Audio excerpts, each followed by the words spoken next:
jeez.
Alright, I'm gonna grab tissue real quick and then I'll start.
Alright.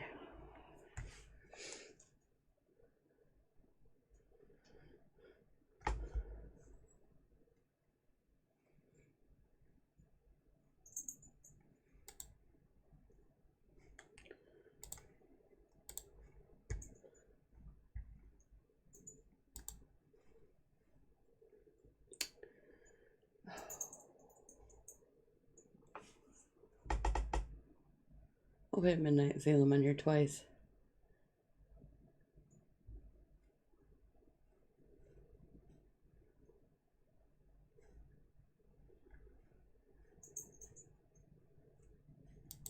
There it is.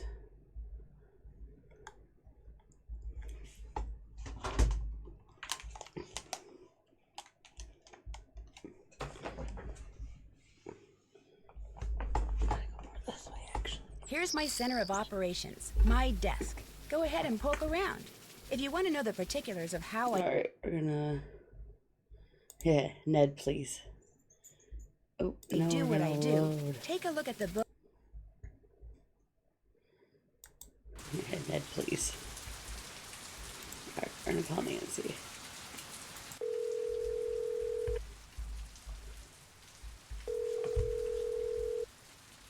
Hello?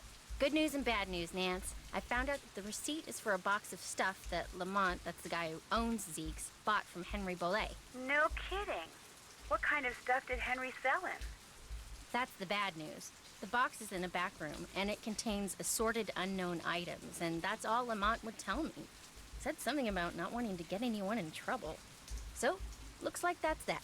No. You gotta get into the back room and No, find no, out no. what's in that box. Which means you're probably gonna have to, you know. Oh no, I'm not going to snoop, Nancy Drew. I told you, I'm a lousy snooper. You've got to, Bess. The place could close by the time I got down there and tried to do it myself. And knowing what's in that box could be really important. Could be? I'm supposed to risk life, limb, and liberty for something that could be important? Yes, no, Bess, please. Just find a way to distract this Lamont guy. Look through the box and leave. You can do that, okay? You owe me, Nancy Drew. Oh, do you owe me? Oh, you're the greatest. You really are. Here we go.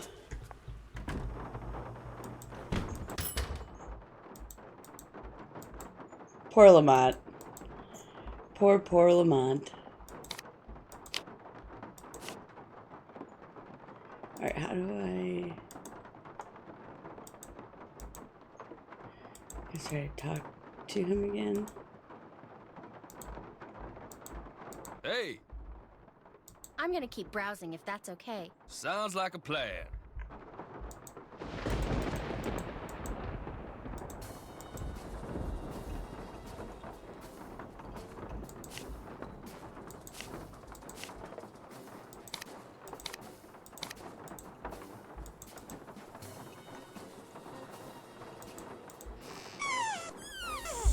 Let's see if I did it right.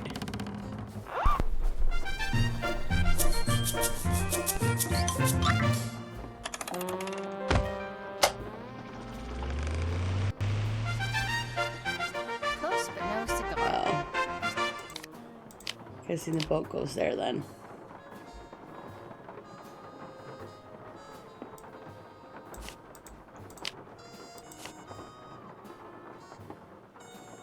Alright, round two.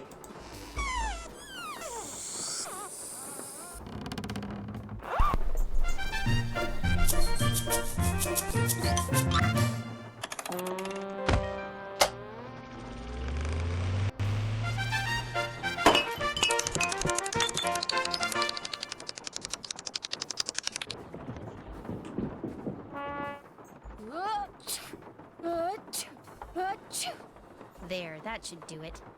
Lamont, could you help me?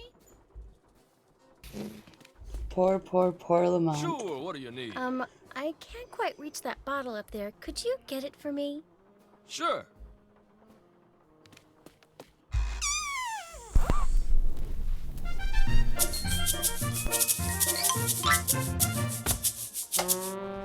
Poor Lamont.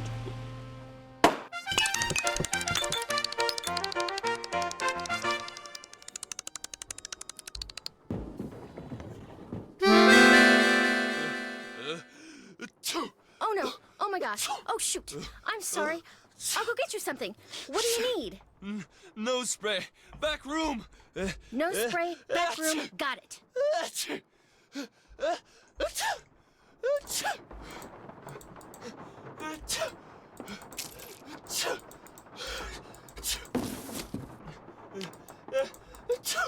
Cute dog.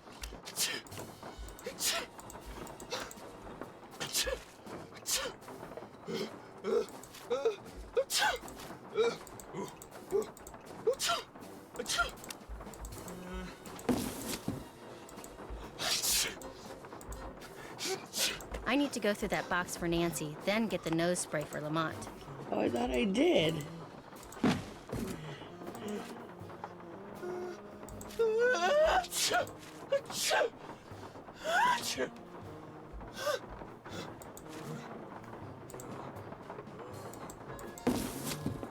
Now can I get it? I need to go through that box for Nancy, then get the nose spray for Lamont.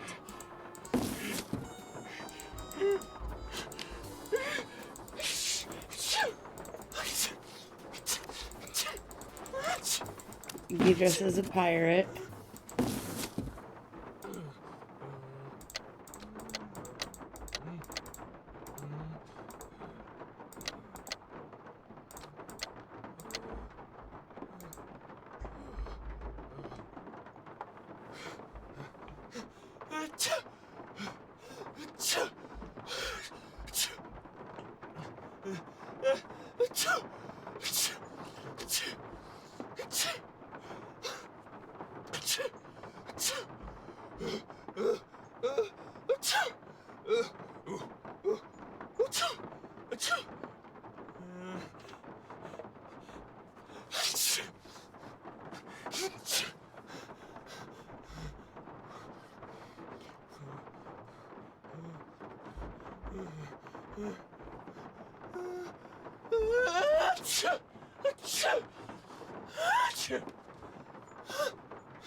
Yes, yeah.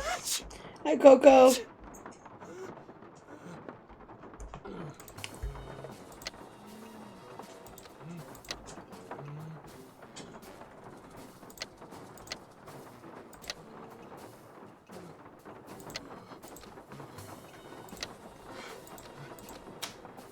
Oh.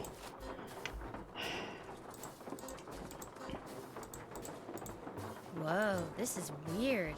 I better call Nancy and read this to her word No for word. worries. Welcome for lurking.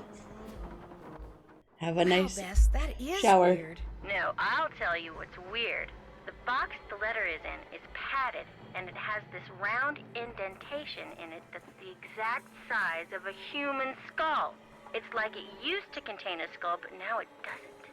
Did you find anything But now else? it doesn't. Yeah, inside the box that this box is in, there's a couple of photographs. One's of a boy and a dog, and the other is of an iguana dressed up like a pirate. What? And there's a costume in the box of a skeleton man. Really? Thought you'd like that. Good job, Bess. I'm gonna poke around here and see if I can find out anything about a skull called the Whisperer. You better go take care of Lamont. Would you believe it? The guy is still sneezing. He must keep nose spray around because something's wrong with his sinuses. Oh, he's gonna hate me.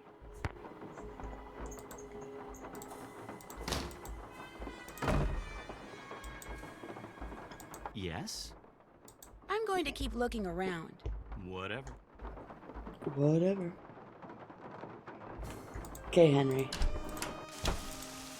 You bring me that Cocoa Kringle bar like I asked? Right here. Bless you. I'm so hungry I could devour these plants I'm potting up, dirt and all. How else may I be of service to you? Those weird symbols on the wall in your room. Do you know who painted them? I did. Fact of the matter is, there's a spirit living in that wall. A spirit? Got a voice that it Yes. sends shivers down the Yes. spine of Dracula himself. I always wanted to try a Cocoa Kringle. Sometimes, in the dead of night, half talking. Heard it's a lot like a half crunch whispering, bar. Saying this one Lay down. word I never heard before. Lay down. Like it was from a language no one on earth spoke. And suddenly, I knew. The spirit was trying to cast a spell on me. So I got me a book and found out that by painting the word I heard on the wall, syllable by syllable, in hoodoo signs, I could counteract the word's power. And you know what? The spirit has not Ooh, spoken nice. that word or any other since. What was the word? Darling, a sack full of water moccasins couldn't get me to say that word out loud. Nor will I write it down. No, sir. Not ever, ever, ever. Okay. I'd better get going. Take care, hon. Oh, I'm totally blanking on her name now, too.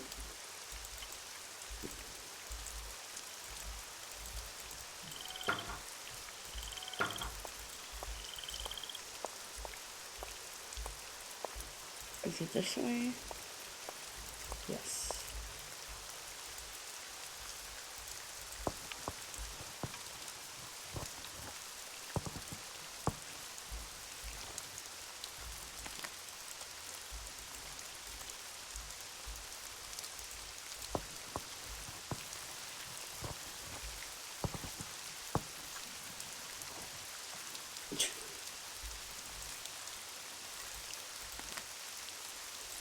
Oh, Willow.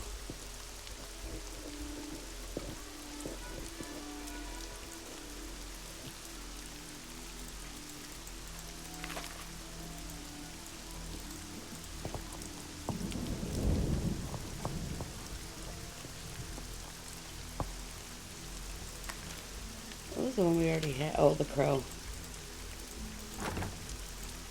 It's locked. Let's see what's down here.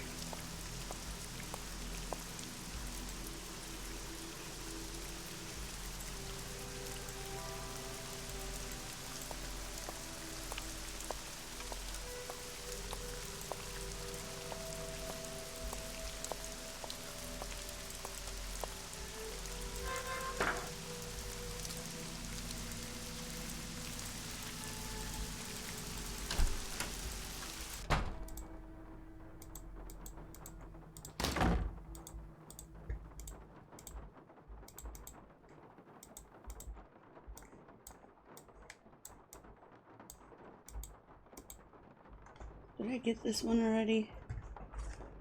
I can't remember.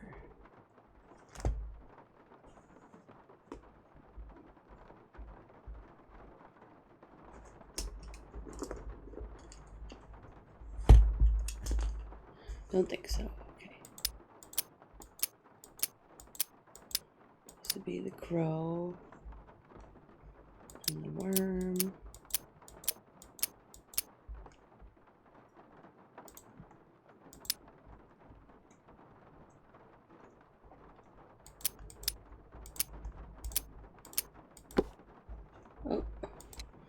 Oh, we got a key. All right.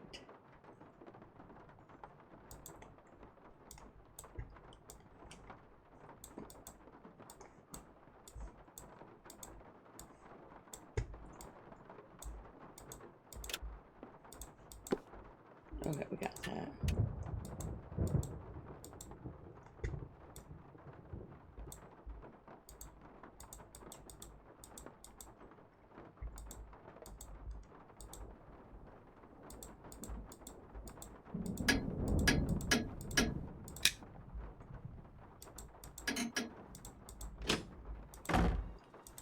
Can we click on Iggy yet?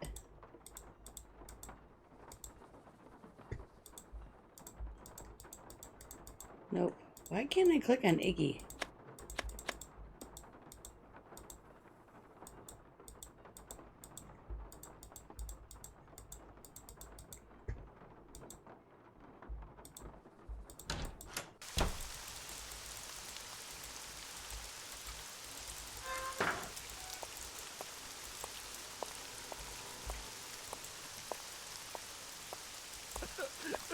Oh.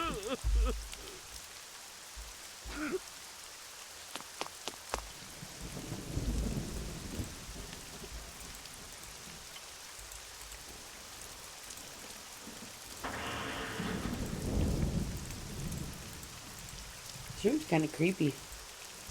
This must be the painting that goes in that empty frame.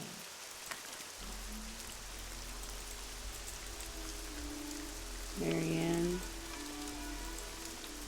Claude, Marcella, Fifi. I see Marianne and Claude are his parents.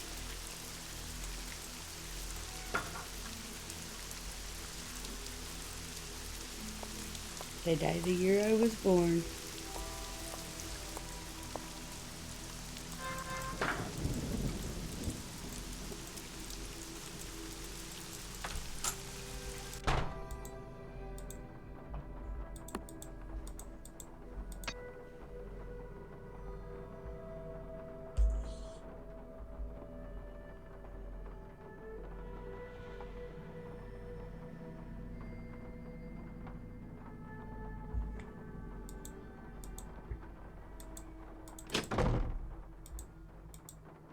Okay.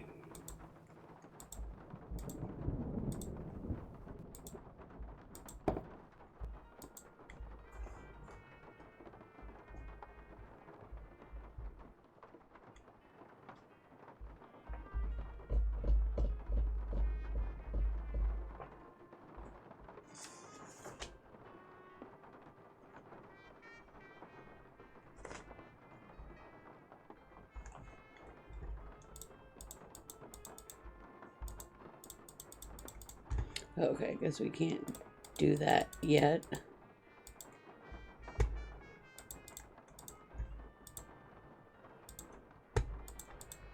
Bear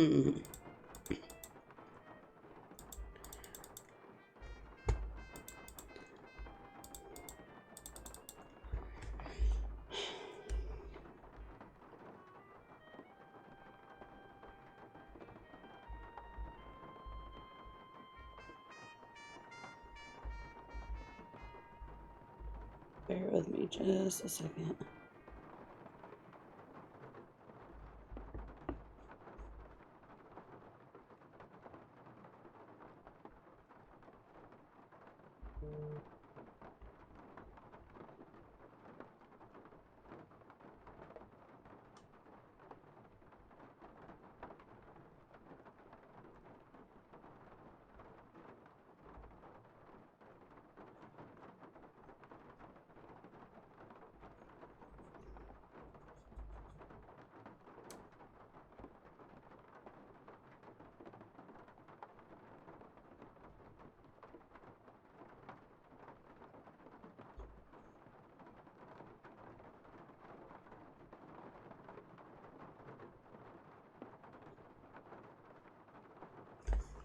Yeah, I'm supposed to be able to click on Iggy. I don't know why I'm not able to. Oh. What was that? That was Uncle Bruno's pet iguana, Iggy. He's always in here stealing paper. He must be using it to build a nest or something. Look, I had all those books arranged so they fit perfectly in that box. Put them back in, okay? I don't have time. I just want to look through this one book. Go right ahead, after you put all those other books back. All right, here.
Hotchkiss!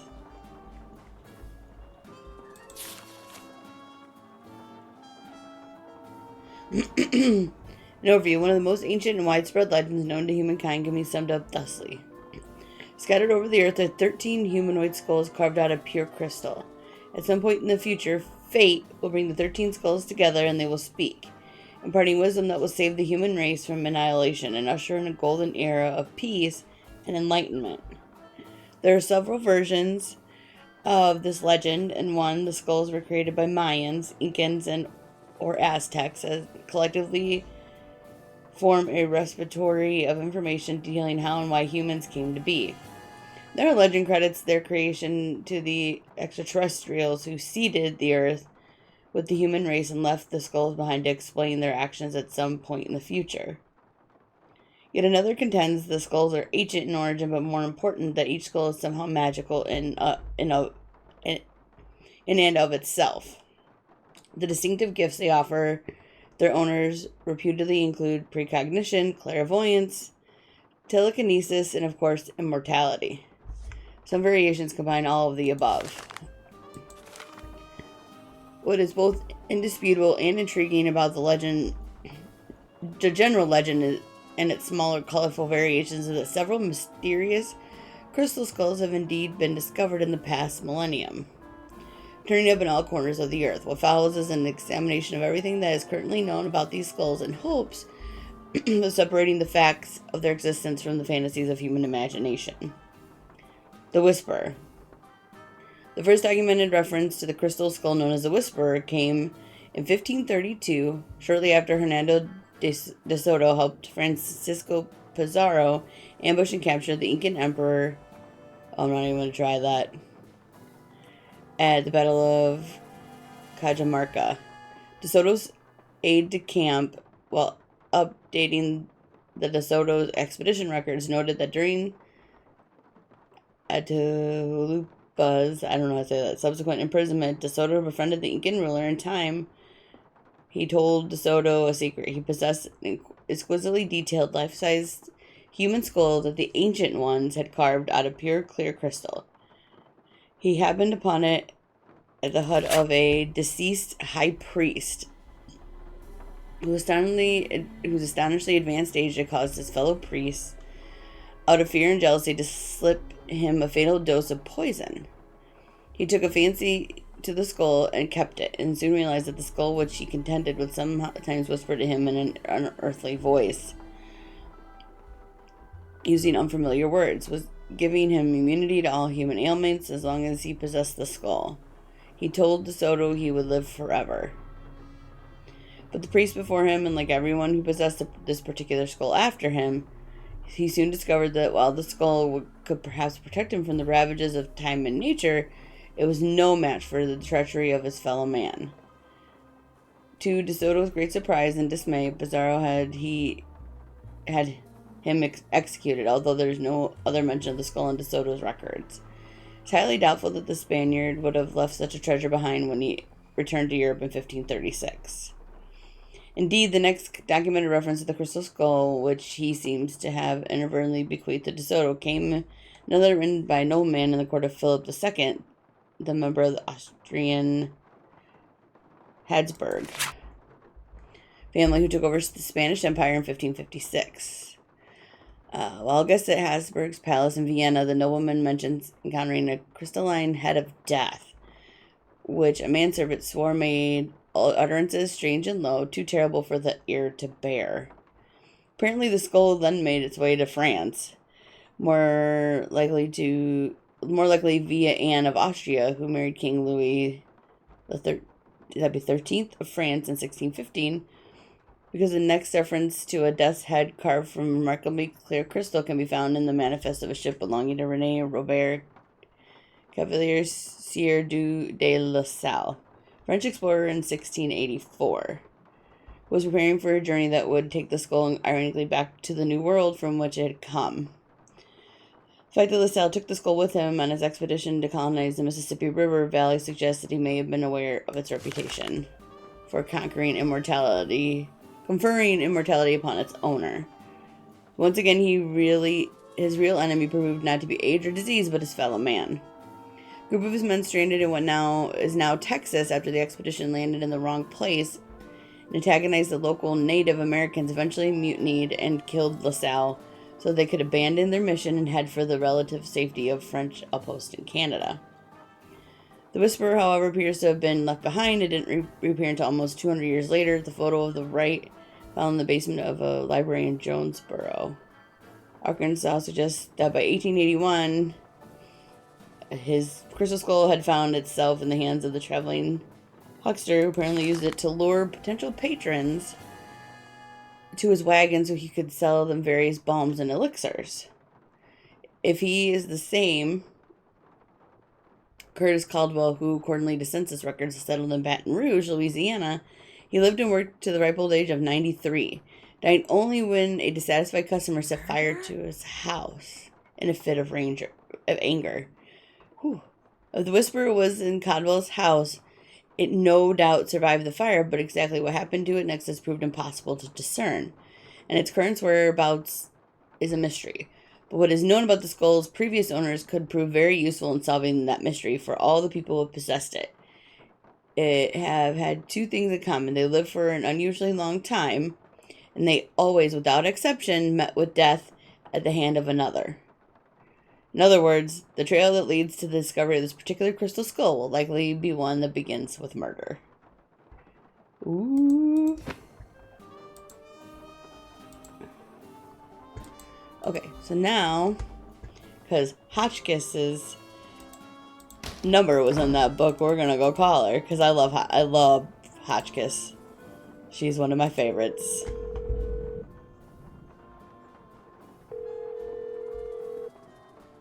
Yes, hello? Hi, my name's Nancy Drew. Is this Professor Hotchkiss? I am she, Nancy Drew. Your name has a ring to it. Do I know you? Yes, as a matter of fact, we met a little while back in Wisconsin. Oh, yes, you were the delightful young lady who left samples in the tasting room of that cheese factory. Yum, yum. No, I met you at Wickford Castle. That's right. There was no cheese tasting room at Wickford Castle. No, we were both guests there. I found a journal written by Marie Antoinette, which you translated. Remember? Thanks to you, suddenly all I can think about is how wonderful a nice big slab of Colby cheese would taste right now.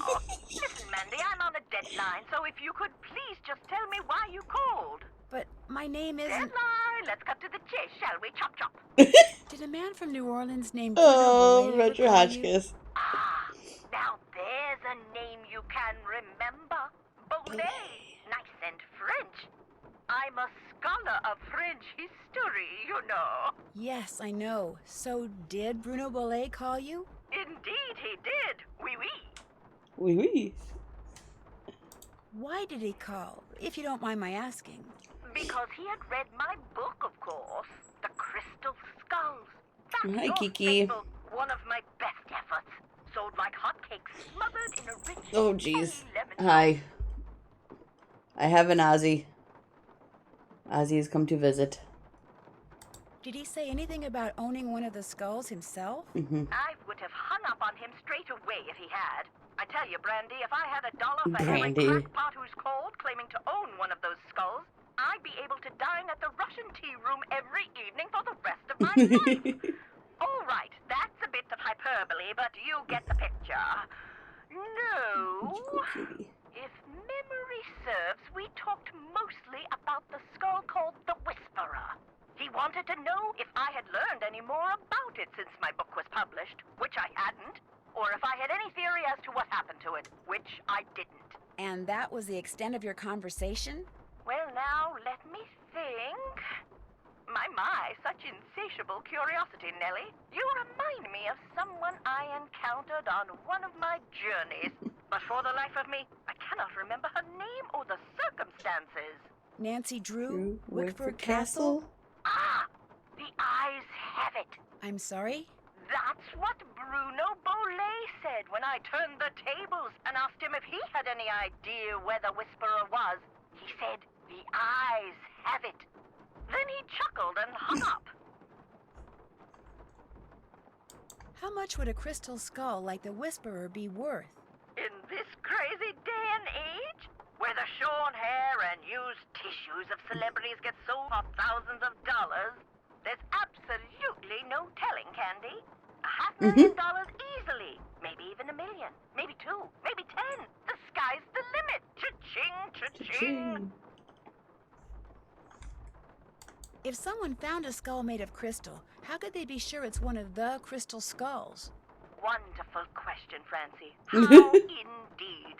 Because there are sure to be thousands of fakes out there. Perhaps tens of thousands. Really? But remember, the You're real such a skulls goofball. were made long before the tools commonly used for carving today were invented. Which means, let's put on our thinking caps. Okay, kitty. You get down for now. There you go. There you go. Modern day tools would have left marks if the skull was a fake? Exactly so. Mind you, the marks on a good fake would be microscopic and thus imperceptible to the human eye. However, any thorough laboratory analysis would quickly unmask a counterfeit. So the only way to prove that a skull is the real deal is by proving it's not a fake? And by examining its provenance, its history of ownership. If it can be shown that a particular specimen has been passed along from antiquity into modern times and didn't just suddenly appear in, say, Germany in the mid-19th century, that would tend to support its authenticity as well. The idea that the Whisperer can make its owner immortal, do you believe that? I believe that things that defy any so-called rational explanations happen all the time, Nessie. Now, does that mean there are mysterious external forces at work in the universe of which we do not and cannot ever have full knowledge? Or does it all boil down to us?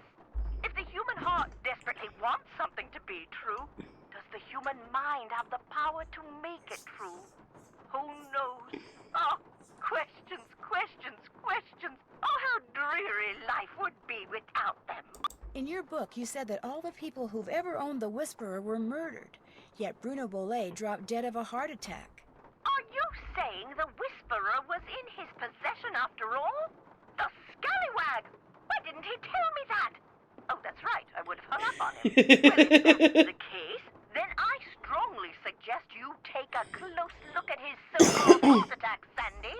Because if he owned the skull and he died, I guarantee you it was at the hands of someone else.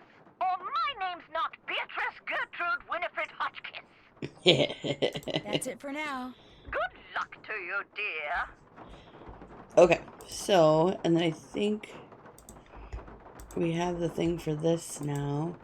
TBFM LHAPU. Okay. So written down. So T would be the toothbrush. Then B. B. Oh, banana. F would be fan. M would be monkey. L would be lollipop. H would be hat. Oh no, it would be the hat. Then the axe. Then the poodle. Then the umbrella. Right? Oh, wait, no. That. There we go. Ooh, secret passageway. Come on, Summer. Give me a break here. You never said anything about that. Well, how was I supposed to know? I mean, what am I, telepathic? No, come on. Don't get upset. Look, I'll see what I can do, okay? What do you mean, something else? You gotta be kidding me, Summer. I don't have that kind of money. No, I meant I don't have it now, but I will soon, okay? Boo Summer. Very much Boo Summer. Oh, man. Yes. Summer is bad girlfriend.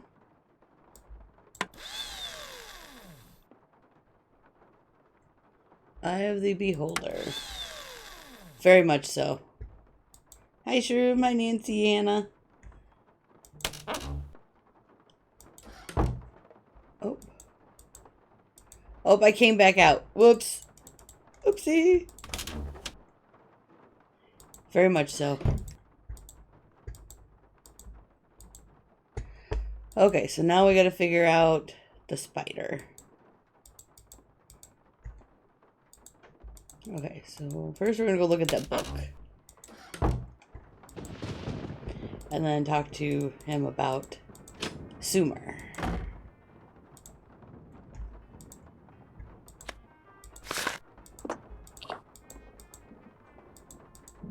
Alright, got that. Can't remember how many glass eyes there actually are. I know there's a lot. The hardest one is that, Yes? How did Bruno die, if you don't mind my asking? oh, I can't remember the name of In the it. front hallway. I mean, the guy was 95 years old. Here, check it out. Myocardial infarction. That's doctor speak for heart attack. Attending physician Dr. Gilbert Buford, 504-555-9970. Was that Bruno's doctor? And his best friend, or so I'm told. I've never met him. Interesting keychain. That's one of Uncle Bruno's glass eyes. It's the one he was wearing when he died. How nice. Oh. Anything else? I'm going to keep looking around. That's Groovy. creepy.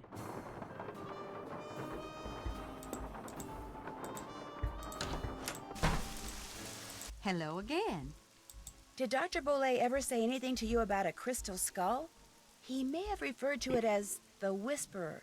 No, he never so much as mentioned a crystal skull, whispering or otherwise. Were you in the house when Dr. Bolet passed away? I was indeed. I was in the library cleaning when all of a sudden I heard How's a big everybody thump. doing?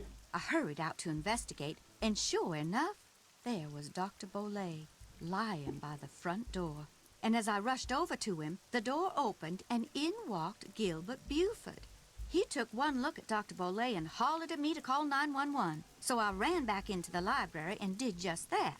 When I came back out, Gilbert was leaning over Dr. Bolet, listening for breathing, I suppose. And then he started pushing up and down on his chest, but it was too late. Even I could tell that Dr. Bolet was gone. What was he doing by the front door? I assume he saw Gilbert coming and was going to open the door for him. Not that there was any need. As you yourself discovered, people around here seldom lock their front doors during the day. But you know, in the back of my mind, I have always wondered Really? We're about doing this Gilbert again? Buford showing up at the door at that Jeez. exact moment. I understand that Dr. Ozzy is Bolet feeling had some type of way. interesting pets, like an iguana. That man never met a creature he didn't like. He'd train them to do all kinds of silly tricks, then let them run free, inside the house as well as out. Do you know how he went about training them? I surely do not. Don't get me wrong. I liked Dr. Bolet, I truly did. But I swear, sometimes his activities made as much sense to me as bathing in a bayou full of gators. I'd better get going. Fare thee well. All right, kitty. I'm sorry, but you can't sit with me right now. I'm sorry. Oh, yes, and now you're purring. Yes, yes, yes. I love you too. Come on. Little Void, yes. He's a young Void. Oh. Yeah, that's Ozzy. What's your kitty's name?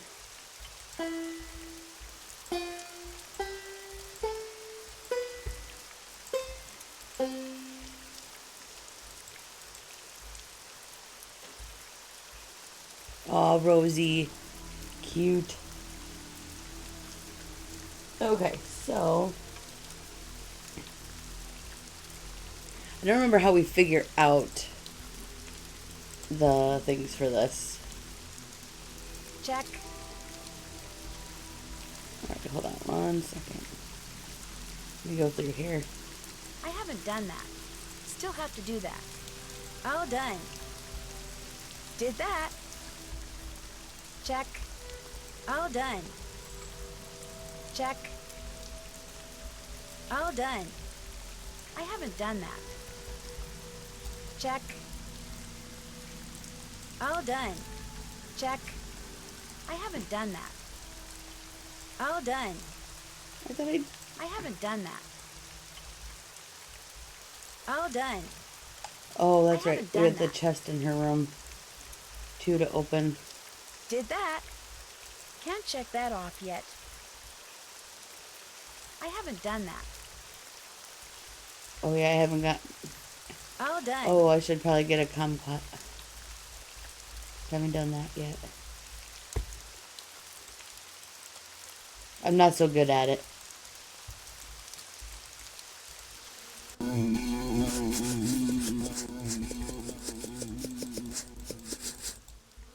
That should keep you guys No, I'm quiet not that for a good while. at it. Okay, so hopefully, I wonder if I can check that off now. I haven't done that. Woot. Can't check that off yet. Okay, so let's call the doctor real quick. Dr. Buford. And this back here, that... Oh, This is Dr. that's Willow, Gilbert the Buford's beagle, answering in the service. bed. How may I help you? I need to talk to Dr. Buford. Could you maybe give me a number where I can reach him? No, ma'am, I cannot. Is this an emergency? Sort of. I mean, it's not a medical emergency. See, I'm only going to be in town for a short time, and Dr. Buford and I have this mutual friend who died recently, and I just really need to talk to him about it. Need some consoling, huh? Yes, I need some consoling. That's it exactly. Well, tell you what. It's against the rules to give you his phone number, but I can tell you that now that he's all but retired, Dr. Buford spends most of his evenings at his favorite gumbo stand down in the French Quarter. If you really need to talk to him, you can probably find him there. Great. Do you know the address? It's at the corner of Rampart and Domain. Did you say Rampart and Domain? I did indeed. Granny Pumpkin's Cajun Cooking. They make some darn fine gumbo. Thank you. Thank you very much. You're welcome, and I'm truly sorry about your loss. My loss? That mutual friend of yours and Dr. Buford's? Oh, right. Thank you. That's very kind of you. Bye.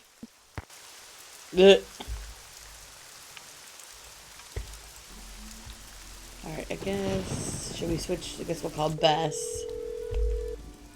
Switch. Hello? Hi, Bess. It's me. So what's been happening? Tell me everything. Well, let's see. Since the last time we talked, I was just about getting ready. Interesting stuff. But the reason I called is I need you to talk to this doctor named Gilbert Buford, who, as it turns out, likes to hang out at a gumbo stand called Granny Pumpkin's Cajun Cooking, which should be right across from our hotel. You just want me to talk to him? That's it? Nothing nefarious? No black ops stuff? He was Bruno Bolet's doctor, and apparently his best friend, too. I just need for you to see if he thinks there was anything weird about the way Bruno died. What do you mean by weird? I mean, I kind of think maybe Bruno was murdered. Murdered? By whom? That's what I'm trying to figure out. Everyone's a suspect at this point. Including this Gilbert Buford guy? Well, Great, I'm gonna be chatting up Jack the Ripper. oh, I'm sure the guy's fine, but be subtle, just in case. Well, I can see the gumbo stand from our balcony. If he's the guy that's sitting down there, I guess he looks harmless. Okay, I'll go talk to him. Thanks, Bess. Let me know what happens. Cheerio. Why, hello, young lady. How kind of you to grace an old man with your lovely presence. Are you Dr. Gilbert Buford? I'm delighted to report that I am indeed. Do you mind if I join you? Of course not. A little lively discourse would brighten this gloomy evening considerably. This here is my favorite spot in the whole city. Delicious gumbo, pleasing view, particularly now, I might add. My name's Bess Marvin. I'd like to ask you some questions about Bruno Bolet, if that's okay? I'd prefer subject matter of a happier nature, but I do not want to seem inhospitable, so what is it you want to know? Is it true that Dr. Bolet was your best friend? Well, now, I was certainly his best friend, but I cannot honestly say that he was mine. Fact is, while socializing with my fellow man, particularly with pretty young women such as yourself, has always been a source of pleasure for me, Bruno was just the opposite.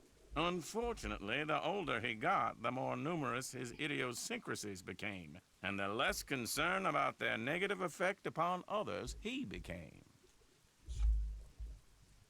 His idiosyncrasies didn't bother you? Now, as a doctor of medicine, I am Yes. not only Yes, accustomed me to too. dealing with the abnormal, but I find that I'm actually drawn to it.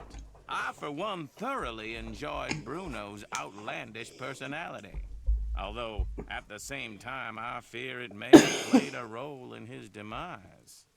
You see, he died of a myocardial infarction, most likely caused by age-related atherosclerosis.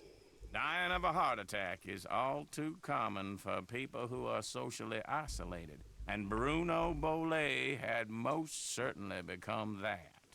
Did they do an autopsy on Dr. Bolet? No. Given Bruno's advanced age and the absence of any indication of foul play, an autopsy was deemed unnecessary, and the body was cremated according to Bruno's Oh wish. boy. Dr. Bolet's housekeeper says you just happened to walk in just as he was having his heart attack. Is that true? Indeed it is. I hadn't seen him for a while, so I picked that day to pay him a visit. I walked up to the front door, found it unlocked as usual, opened it, and there he was, lying on the floor in obvious distress.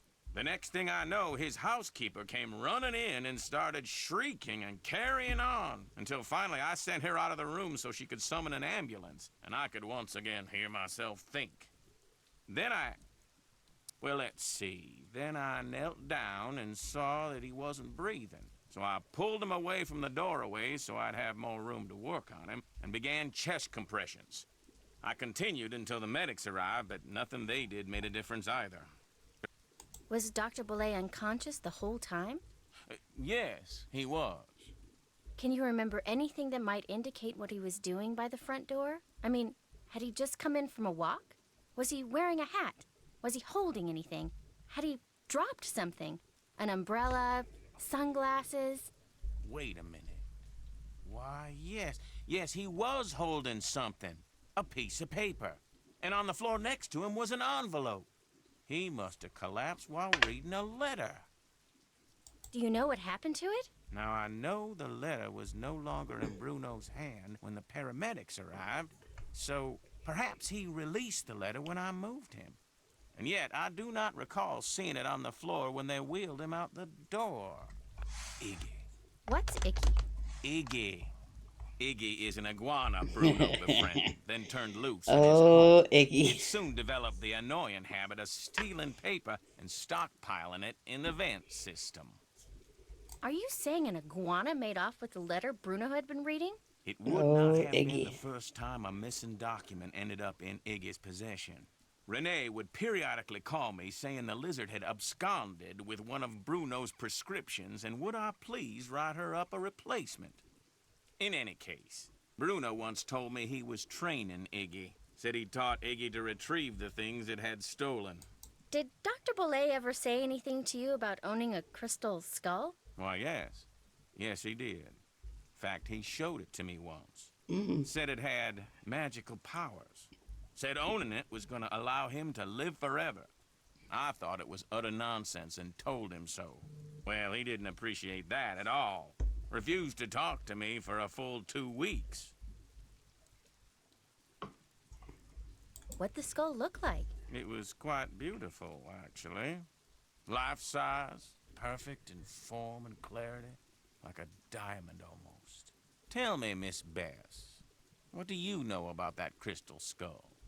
This friend of mine, who is also a friend of Henry Bolet, you know, Dr. Bolet's great-nephew.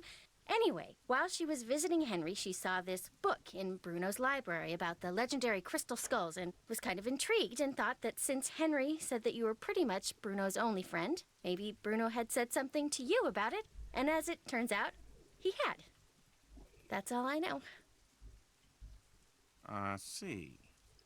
Well, much as I'd like to believe that skull holds the key to immortality, I'm afraid Bruno's passing proves it's worthless. Although it would make an attractive paperweight, as I recall. Tell your friend not to give it another thought. Do you think it's possible that Renee caused Dr. Bolet's death by, say, hoarding the pills from those missing prescriptions and giving them to him all at once? No. Had he died of an overdose of the medications I had prescribed, the manner of his death would have been quite different. But he died of a heart attack. Of that, I am certain. However, I know for a fact that Renee is deeply involved in the practice of hoodoo. And as Bruno's housekeeper, she had ample opportunity to use it against my poor old friend. You mean hoodoo really works? Young lady, never, ever underestimate the power of suggestion. If a person believes in something, even on a subconscious level, fantasy can easily become fact. And who knows what rubbish Renee filled Bruno's mind with? Drink this, don't eat that, This brings good luck, that brings bad, day in and day out. Even if he said he didn't believe a word of it, who knows how much his subconscious was absorbing? He was very old and vulnerable. So could Renee have caused Bruno to have that fatal heart attack?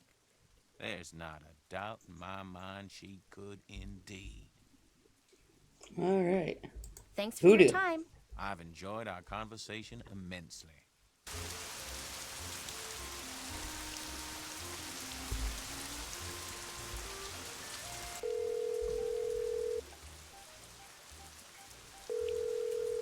You all right? Hello? Hi, Nance. Okay, here's what's been happening at my end. And that's pretty much it. Good work. I'll take it from here. Thanks again. Good luck. Bye. Let's call Ned real quick.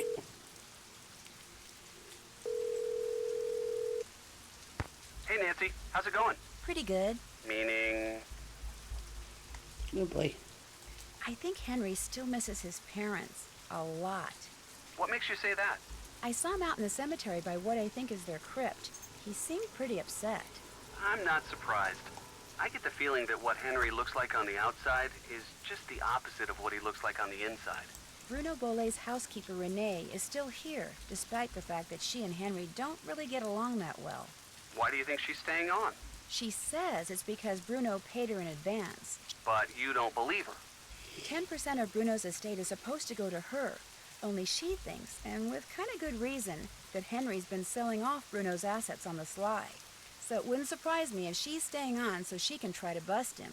What's this kind of good reason stuff? I know for a fact that Henry sold a box of Bruno's things to a local curio shop.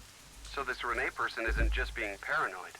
What this Renee person is freaky. Yes, she She wanted me to is. drink some strange-looking concoction after I passed out from the smoke bomb, but she refused to tell me what was in it. And she wears this weird little pouch around her neck. Says what's inside it connects her to the energy that powers the universe. She's probably harmless, but stay on her good side, just in case. Yeah. I overheard Henry talking to someone named Summer. Is that his girlfriend? If it is, I'm happy for him. He always seems so lonely. Unfortunately, I got the feeling their relationship is making him more unhappy than happy. Sorry to hear that. Wait a minute. Were you eavesdropping? No, not on purpose. I was in this secret passageway and I could hear him through the wall. I couldn't help it. You found a secret passageway? I'm always finding secret passageways. This You is know true. that. Yeah, I know. Sometimes I think they follow you around. They probably do. Are you familiar with the legend of the so-called crystal skulls? Is that where aliens supposedly scattered a bunch of perfectly formed crystal skulls all around the world like thousands of years ago? And all the skulls have different magical powers? Something like that, yeah. Apparently, Henry's uncle was the proud owner of the Whisperer, the skull that was supposed to make whoever owned it live forever. Only now he's dead and another superstition bites the dust. Maybe, maybe not. See, this book I found in Bruno's library said no one who has owned the Whisperer has ever died of natural causes. So how did they die? They were all murdered. Come on, you don't believe that crystal skull stuff is true, do you? I'm not sure what I believe yet. But right now, what I think doesn't matter. The people who knew Bruno had the skull, if one of them believed in the Whisperer's power, they may have figured the only way they'd ever be rid of Bruno was to cause his death. But didn't he die of a stroke or something? Heart attack. Well, there you go. Natural causes. Heart attacks can be induced. You've been watching too many of those forensic detective shows. That may be, but what's really interesting is the skull is missing. That is interesting. And I'll bet you anything that's what my bony friend in the red ascot was looking for. Does Henry know where the skull is? I haven't gotten around to asking him about it yet. But if that skull is still around here, I intend to find it. I kind of figured that. Bruno Bolet's doctor, Gilbert Buford, was apparently Bruno's best friend as well. Think Bruno told him about the skull? Yes, in fact, Dr. Buford told Bess that Bruno showed it to him once. But apparently he told Bruno the skull was bogus, and Bruno got a little ticked off. Never showed it to him again. Well, when it comes to murdering someone and making it look like a heart attack, A doctor's got to be right up there when it comes to suspects. Don't worry, I've been thinking the same thing. So what else is going on? I could use a hint. About what?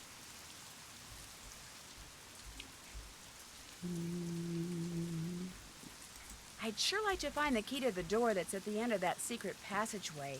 Any suggestions? Take a real good look at the diagram on the door, then head for the fountain outside. When you find something that looks familiar, start walking. Get the sequence So right, it's on and there. you'll be pleasantly surprised. How do I know what the right sequence is? The key is in the dotted lines. Sounds good. Thanks. You need anything else? Just call. Alright, hold on. Let's go look at that. Oop. Come on.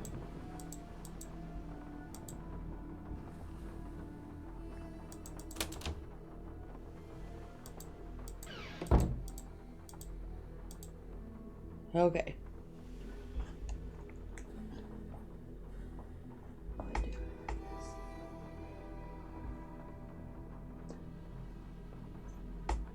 Okay, so yeah, so it's the lines. So this is 1, this is 2, this is 3, this is 4. Okay. And I have that written down. Alright, let's go see if we can get the key.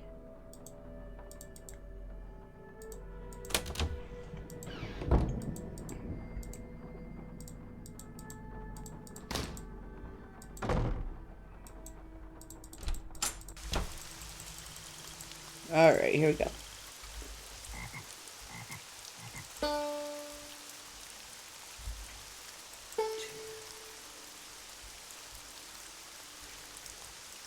Three, 4, 5, 6, 7, 8. Sorry, Mr. Spider. Yay! Alright, let's see if we can talk to Henry real quick before we go check out that room.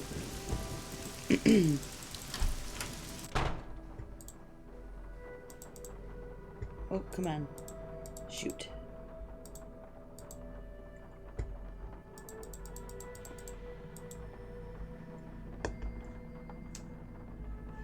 Yes? Oh, guess not. I'll stop bugging you now. Whatever. Alright. To the secret passageway.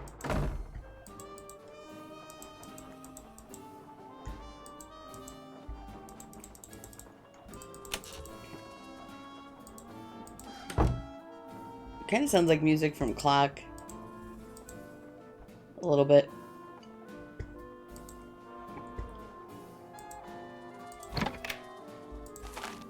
Oop. Alright, in we go. Oh yeah, this. This is the hard one. I can't remember, for some reason I can't remember what that's called. That's gonna take me forever.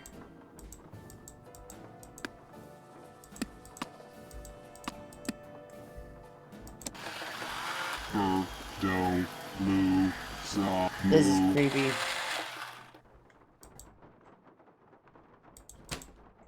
Oh, there's Iggy's little outfits. On this day, November 8th, 1952, the Jolly Roger crew of New Orleans here invites you, Dr. Bruno Sinclair Belay, to join the hallowed ranks. Speak of this to no one, save the man who has championed you and will should you accept this invitation. Serve as your sponsor during the initiation process. Dr. Gilbert Buford, welcome. Bruno, as usual, a good time was had by all. Your friend and fellow Jolly Roger Gilbert. Alright, there's all the guys with the crystal. Oh boy. Alright, let's see if I can...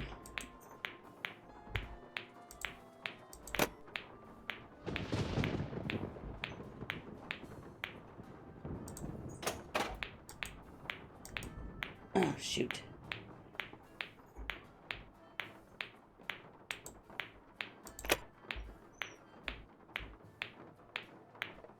I almost get it.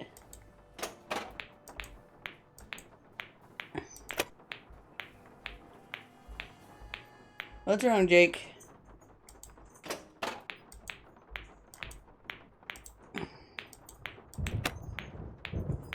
Hi, buddy. What's the matter? Just give me a minute.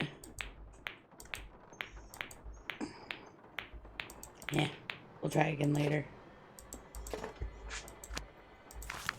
Calendar, Shiver Parlor House. Park Chateau. Iridescent Pearl, West Bank. May 31st. That's today. Scuttled Bones, Rampart, and Domain. Oh. Short story for tired eyes. Time will tell, Librarian's Tale. Oh boy.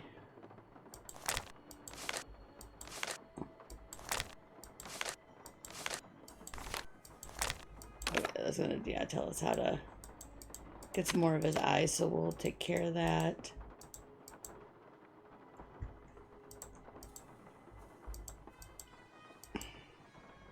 Here, Iggy. Iggy, come here, Iggy. Got something for ya. Got Iggy a kumquat. I'm gonna have to go get another one. Oh, should I do the mailman? Oh wait, I don't think I have everything for the mailman. Okay, we'll do the eye doctor so I can get the eye.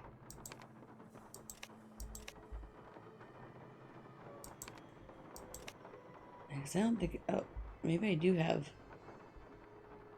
We'll try that afterward. Is that everything?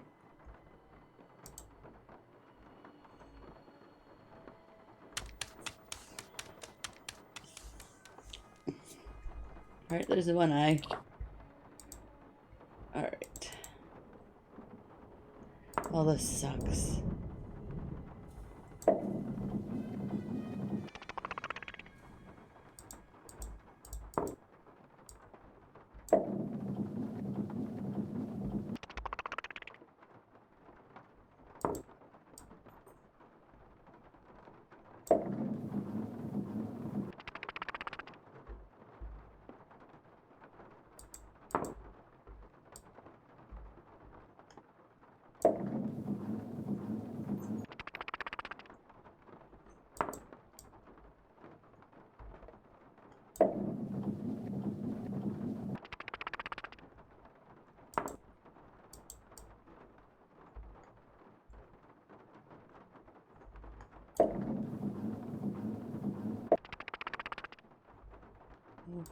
Alright, well.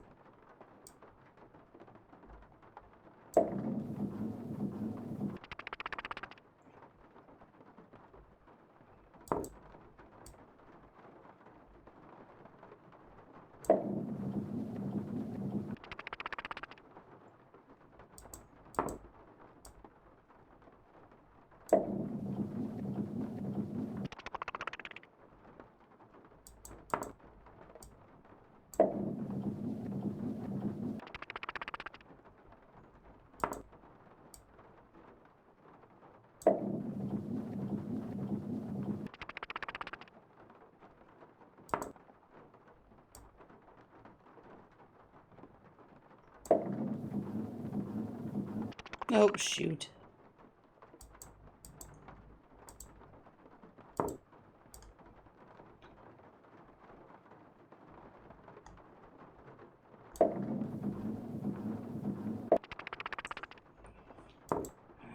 Alright, we'll try that later. Oh boy.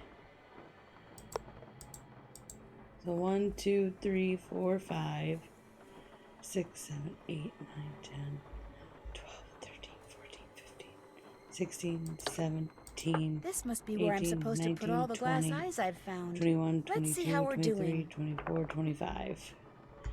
So there's 25. Oh boy.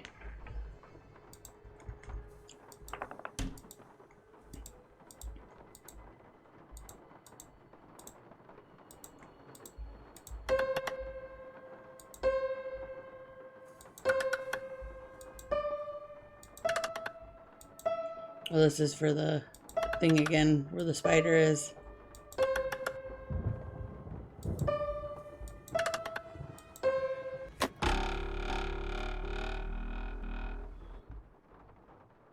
Yep. Okay.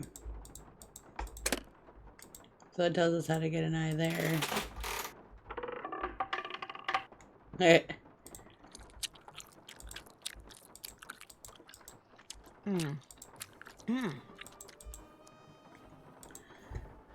Alright, let's take another shot at this.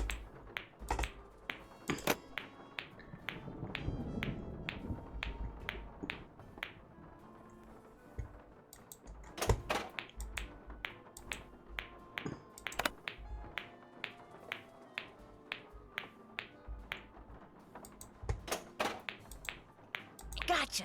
Got it. Yay. Okay. So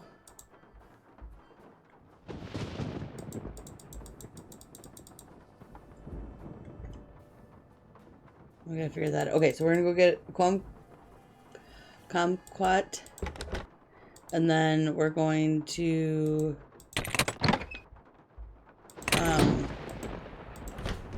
play those notes where the spider is, and I think that gets us an eye.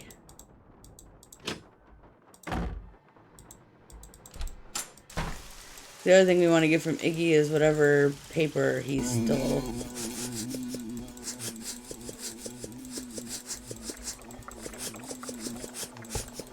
See, yeah, normally I'm not that good at this. Oh, I got it. Okay, good. Okay, so C. Oh, no.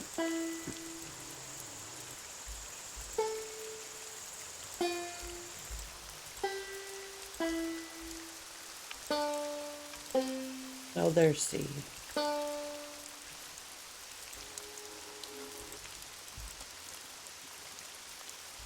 One, two, three. D. E, E, E, D, L, E, D, E, no C.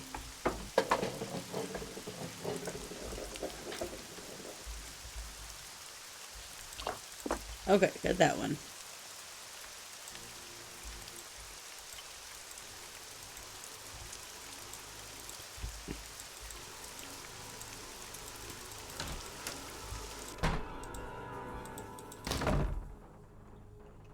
Alright, and then the kumquat. Okay, so we're gonna go back to Iggy real quick.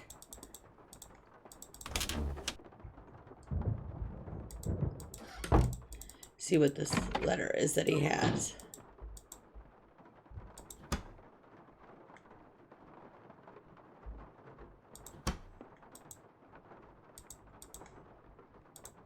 Iggy! Oh, Iggy!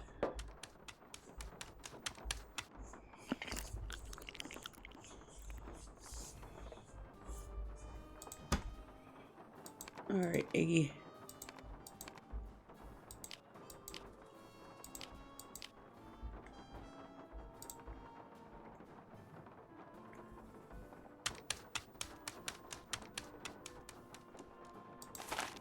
Okay. Dear Dr. Boulay, I've completed my review of the data gleaned from the test I ran last Tuesday on the crystalline replica of the human skull which you and Miss Amande brought in.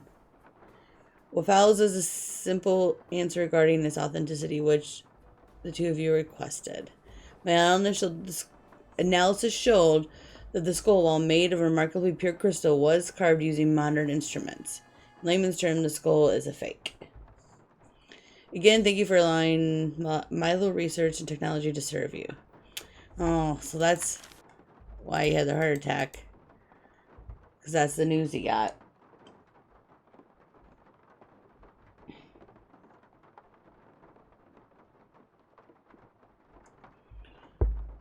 Okay, so let's go through our checklist here. Did that. Still have to do that. Can't check that off yet. I haven't done that. Can't check that off yet. I haven't done that. All done. All done. Did that. Did that. I haven't done that. I haven't done that. I haven't done that. Check. Did that. Still have to do that. Still have to do that. All done. All done. I haven't done that. Okay, so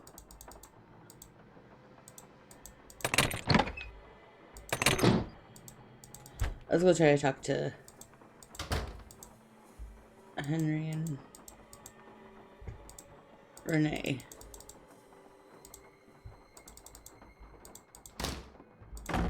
Real quick. Yes? Do you think I could borrow your keychain? The one that has Bruno's glass eye on it? You want to borrow it? What for? Actually, all I really want is the eye. I mean, it's just so cool. What if you break it? I won't. I'll be really careful, I promise. I don't think I want to take that chance. Sorry.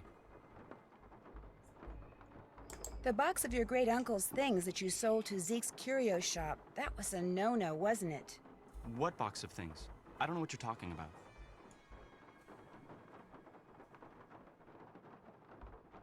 I checked out that half-burned receipt from Zeke's that I found in the fireplace. Well, somebody screwed up somewhere because I haven't sold anything to anybody. Why would I sell one lousy box of stuff when I'm about to inherit a whole house full of stuff? Get real. You sold it because you needed some quick cash in order to keep Summer happy, didn't you? Summer is awful. Playing detective is actually a lot more than a hobby with me. I could make a lot of trouble for you, Henry. But if you come clean, tell me about Summer. She's this girl I'm in love with. I think she loves me back, but she's so unpredictable it drives me nuts. How is she unpredictable? I never know what's gonna make her happy. Like, just before I left, I took practically every bit of cash I had and bought her a bunch of CDs. You know, to keep her occupied while I was gone, right? Well, soon as I get here, she calls and says her sound system just went bluey and I had to buy her a new one because what good were the CDs I bought her if she couldn't play them? So then you threw a bunch of Bruno's things into a box and sold it to that curio shop. Yeah, I wired her the money, but then she called and said she also needed new headphones. Next call, it was new speakers. And now she expects me to buy her a flat-screen TV. When I try to talk to her about always wanting more like that, she gets really mad. But I'm afraid if I don't give her what she wants, I'm afraid she'll dump me. And I couldn't take that. I mean, she's the only girlfriend I've ever had. Ever will have, probably. Look, you don't need to go telling Renee or any of those lawyers about selling that stuff, right? I guess I could just forget all about it. Especially if you were to, say, do something for me. I know. You still want the glass eye? Take it. Go ahead. It's all yours. You want something, I want something, take it and we're even, okay? Well, it's not like you sold off half the estate or anything. $300. That's all I've gotten out of his estate. I swear. Go on, take it.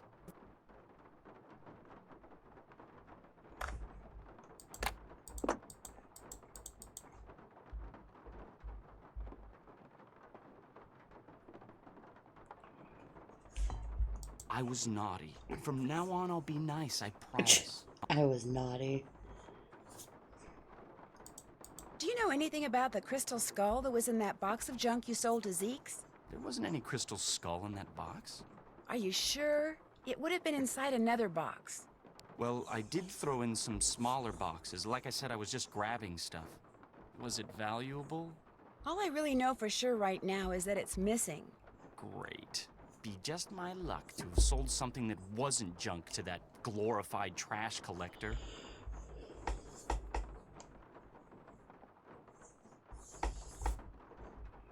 I'll let you get back to work. Sounds good.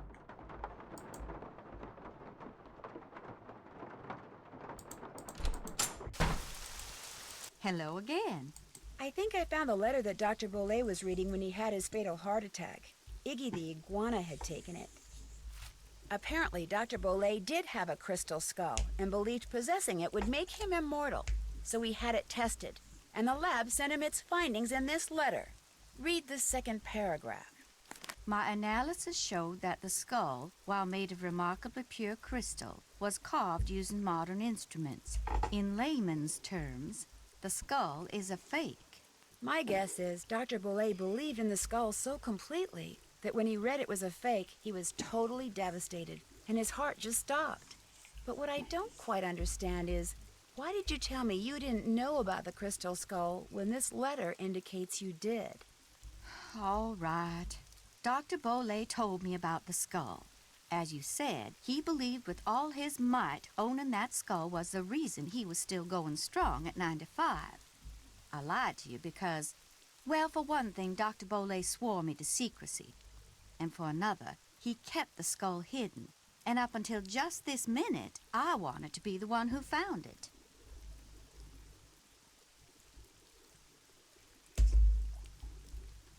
What made Dr. Bolle decide to have the skull authenticated? Getting the skull tested was my idea. When Dr. Bolle told me about it, I was skeptical and that troubled him. So I helped him find a private laboratory where we could take it so any and all doubts would be dispelled once and for all. I certainly did not anticipate that the truth would result in his keeling over and dying like that. Well, now that I too know that the skull's a fake, I can stop fretting over its whereabouts. In fact, I should probably thank you and Iggy for setting me straight. That shovel over there with the interesting handle, do you think I could borrow it? Dr. Bolle took great interest in that shovel. Don't know why. He never used it. Just like to see it hanging there. Me, I use it to dig up roots. You mean like tree roots? No, I mean roots like Tanis, black cohosh, valerian. Roots that in the right hands are very special, very powerful. However, right now I need mushrooms. I was hoping to get them picked tonight, but from the looks of all this potting I still have to do... I'd be happy to pick them for you. Ah, what a generous offer. All right, then. I need 5 painted conchs. They're mushrooms that have got a short, fat stem and a large bell-shaped cap covered with big red dots. You might find 1 or 2 here in the garden, but you'll have better luck in the boggy part of the cemetery. You get me 5, no more, no less, and I'll let you borrow that shovel. Deal. You can put 'em in this bag. How else may I be of service to you? Nice talking to you. Thanks for coming by. All right, here we go.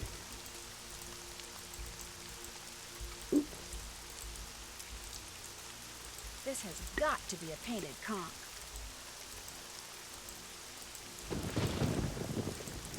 Oh, did I pass?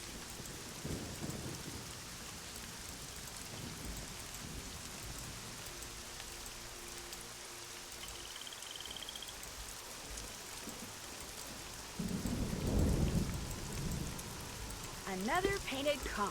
Yes!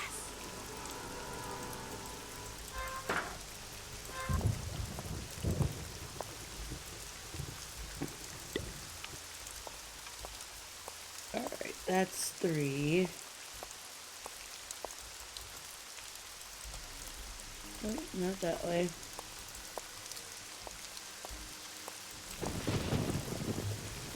Oh.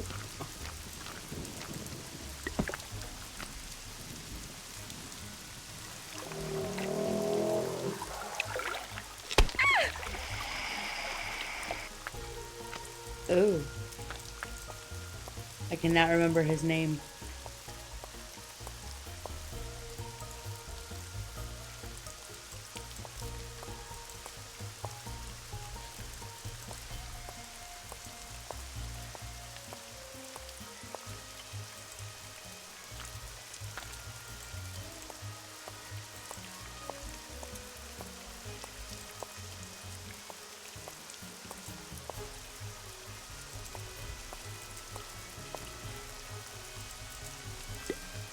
Alright, is that 5? Yep, alright. Back to the house.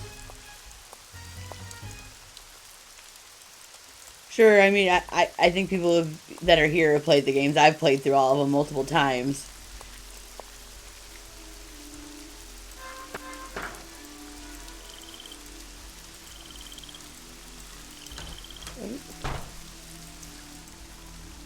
Did you pick me those mushrooms yet? Sure did. Well, bless your heart, you did it. Actually, picking the one growing on the log sticking out of the swamp was a little hairy. Oh, my. I forgot to warn Yeah. you about Bernie, didn't I? Yeah. Wait, Bernie? You mean the alligator that almost Yes. had me for dinner? Yeah, you did. He's another one of Dr. Bolay's pets. He'd kick that log Yes, to get I very Bernie's much think so. attention, then feed him marshmallows. Problem is, now that gator leaps up and snaps every time someone so much as touches that log. I should have said something, but I've gotten so used to Bernie, I just plain forgot. Anyway, feel free to help yourself to that shovel. You earned it. Okay, Renee. I'll see you later. Take care, hon.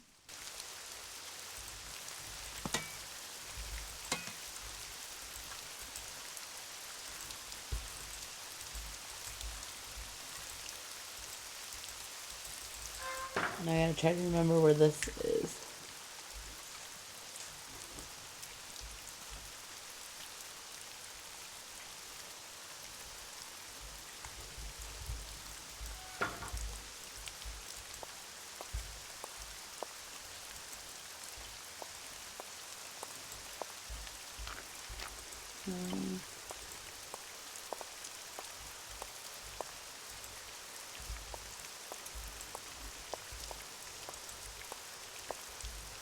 No, that's not it. Shoot.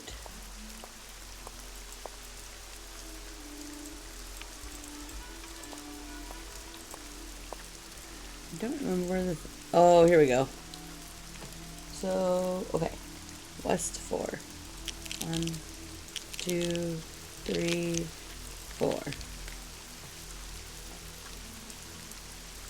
North 2. 1, 2. East 1.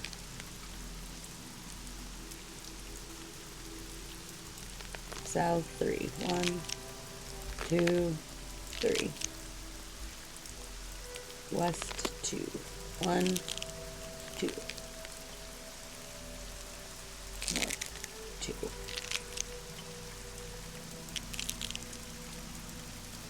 West 3. 1, 2, 3. And south 3. 1, 2, 3. East 1. North 2. 1, 2. East 1. North 3. 1, 2, 3. East 4. 1, 2, 3, 4. South 5. 1, 2, 3, 4, 5. West 2. 1, 2.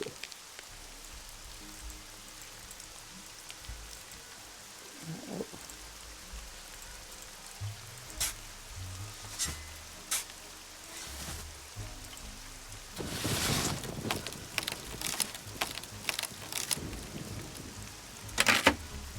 Oh.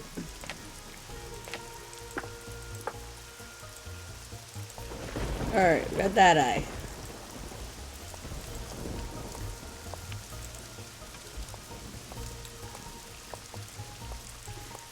Okay, I think I'm gonna take a break for a second. I'm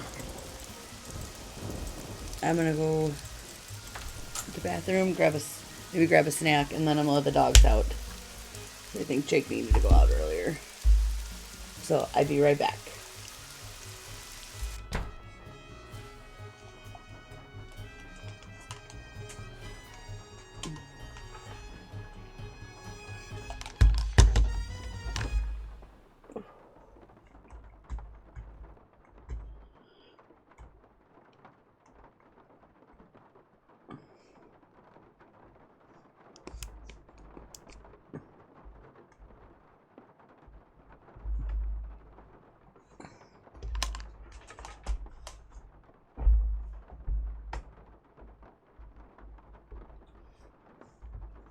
What side?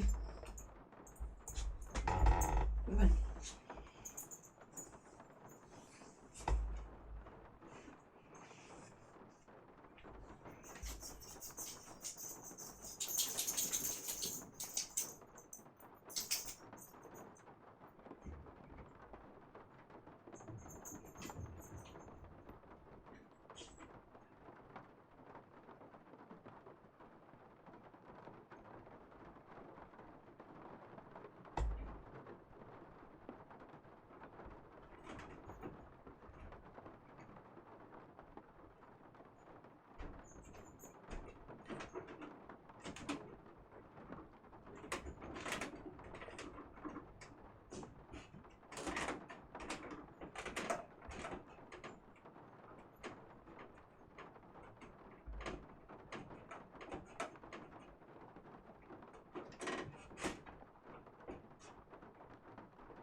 Okay.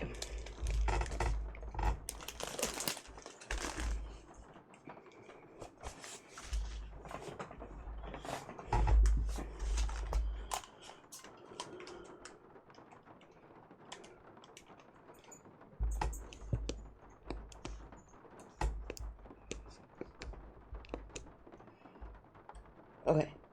I'm back. So I think what we're going to do next is try to do the clock.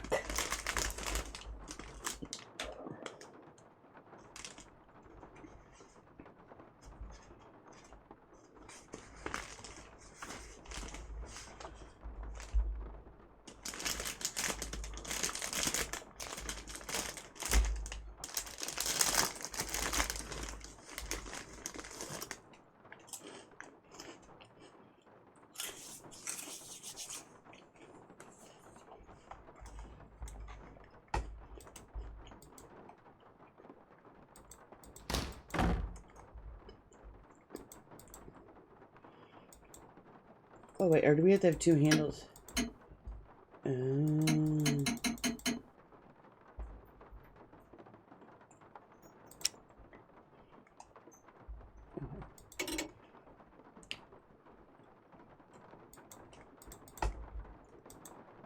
Okay, so let's go read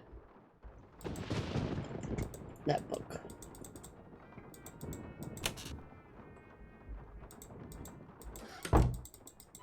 I think we get a few eyes from the... Alright. Oh, no, wrong one.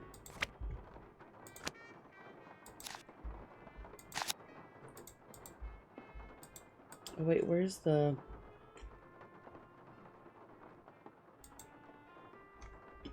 I don't know. I mean, I think it takes quite a lot. And then having to go through his journal. Now I don't remember where the journal is. Or do we have the journal? And I didn't have to come back up here. Oh, we have the journal. I didn't have to come back up here. Okay, time will tell. Yeah, I think, I mean, I have it written down, like I have the answers written down.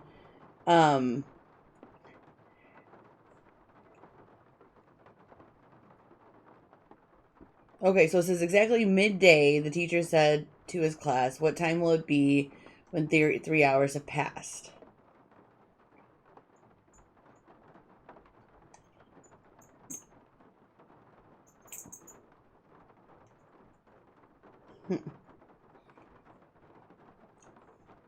Let's pretend it's that time and move ahead 2 hours more. And then from there, let's say that it's 9 hours before. If 6 hours before, then we'd made note of the time. What time would it be if we moved ahead 9? I guess this could get a little confusing, yeah. His students wrote down 6 numbers in all. Then went back to their daydreams of things big and small.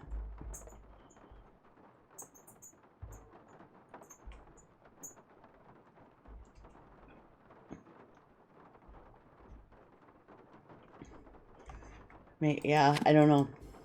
Alright, let's go down actually to the clock and see.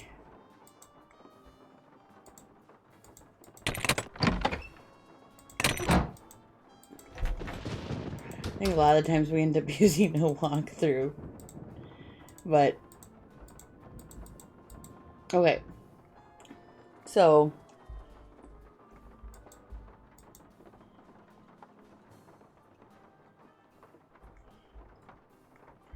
you said they wrote 6 numbers in total?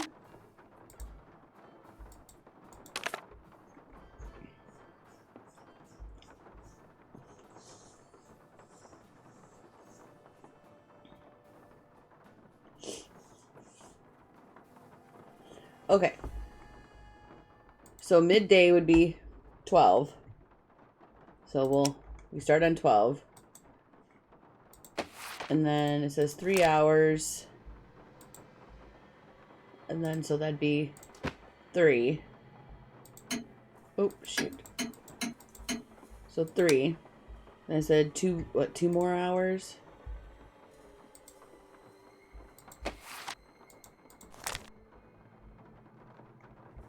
Let's pretend that time we made... Okay, and then 2 hours more, so that'd be 5.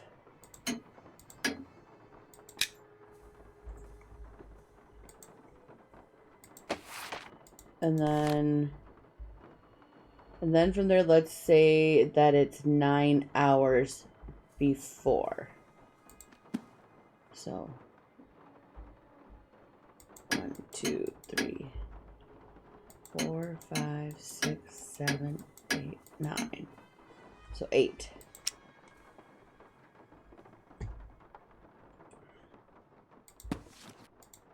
Once you have the clock, I don't think it's too bad. If 6 hours before then, we'd made note of the time. What time would it be if we moved ahead 9? Okay, so we go back, so we go ahead.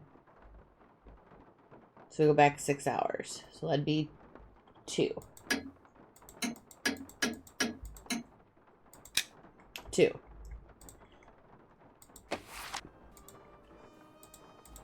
And then the last one. Oop.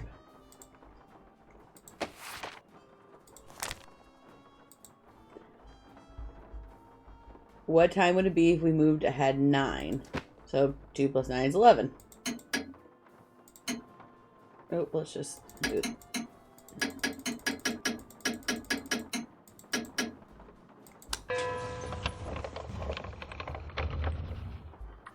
Alright, well there's one of them. Okay. So then, next one.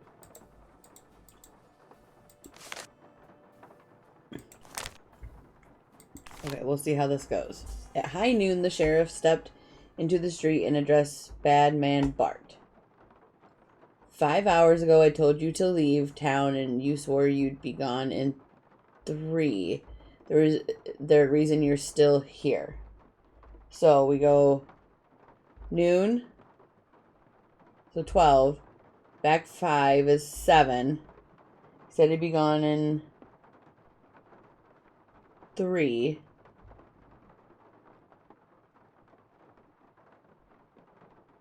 So we go back 3, so that's 10.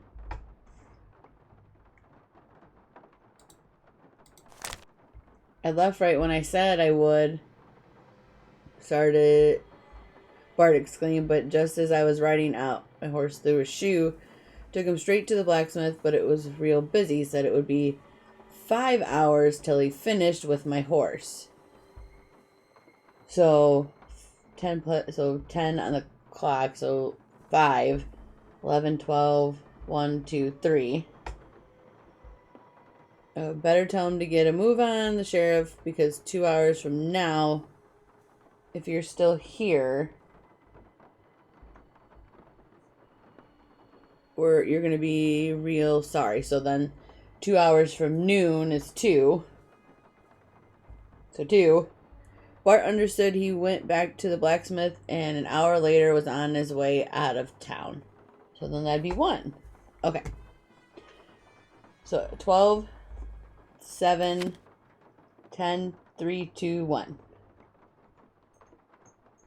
Alright, so 12. Then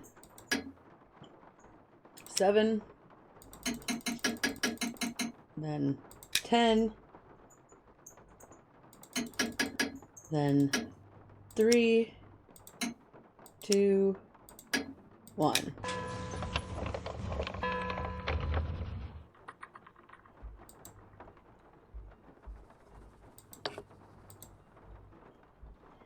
I guess it's not too bad if you know. If you have the clock in front of you, it's not too bad.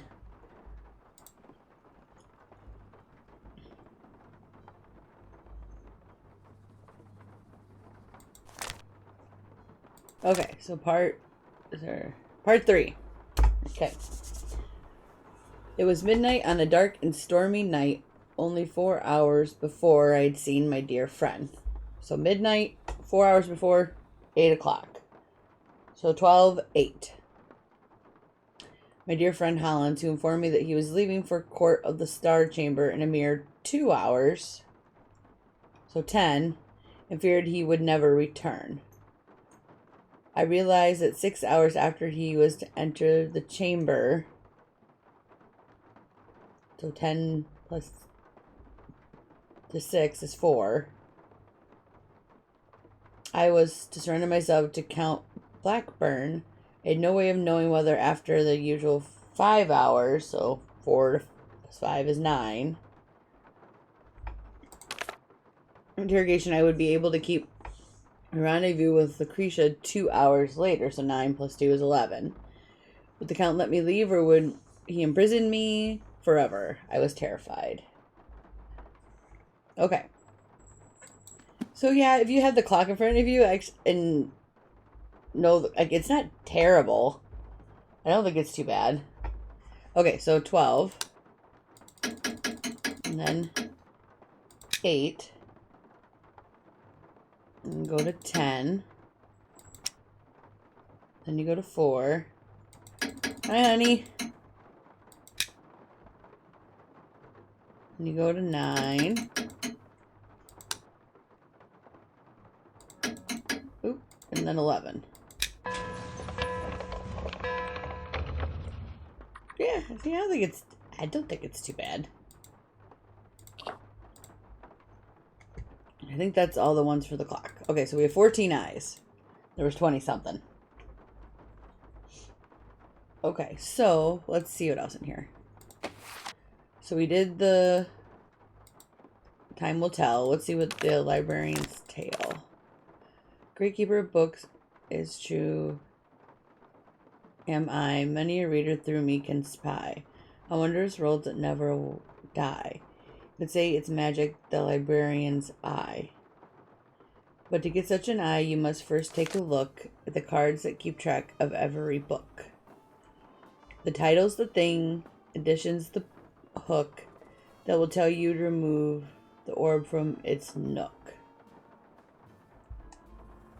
So I wonder that... what's the book that I already pulled an eye from? Is that... Eye of the Beholder. Okay. So let's see. Because I think that might be the Librarian's Tale then.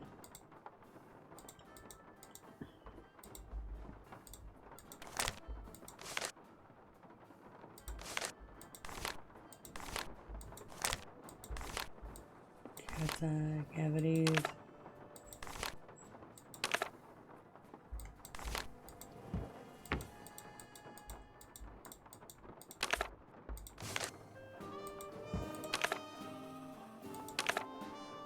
Librarian's Tale. Something Bruno Bollet wrote in that Tired Eyes book mentioned the librarian's eye.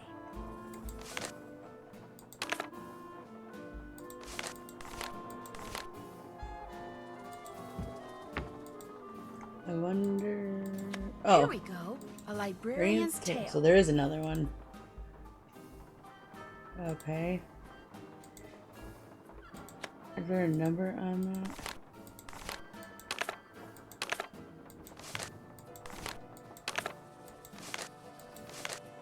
Yeah, Finding Fish, Bill Kessler.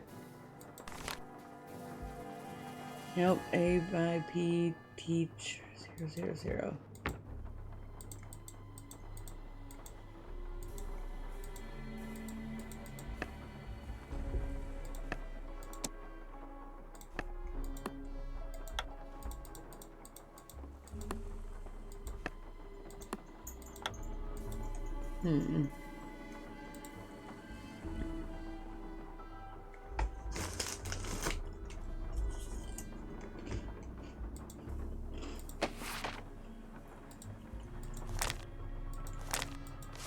Is there anything in here that gives us an idea to the code?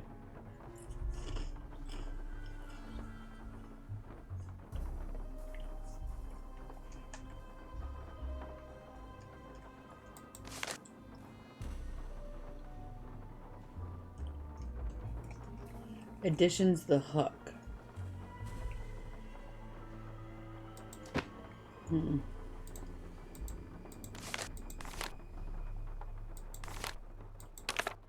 So do we add? Oh, I wonder if that's. Yeah, all these numbers together?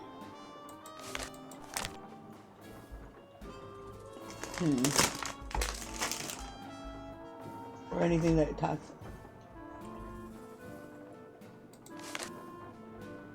I wonder if there's anything that mentions eyes. So 4. Yeah, see Funny Fish, Bill Kessler. 5, 11. 6. Limes and coconuts. My and other tall tales. 401. Not now, not ever.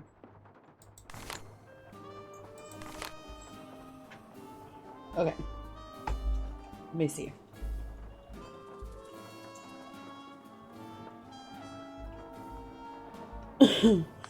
Four plus 5, 11 plus 6 plus 401. 4 plus 511 plus 6 plus 401. I feel like I'm missing one.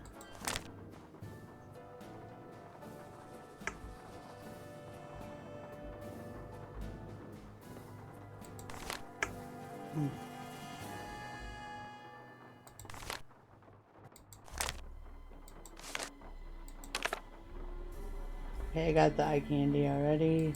Okay, so got 1540. Let's see.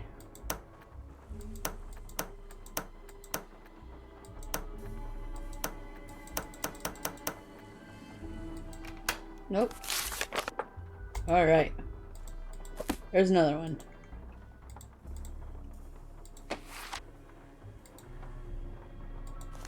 History of Quincy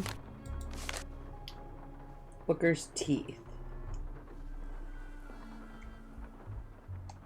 Okay, so this is telling us, because over here,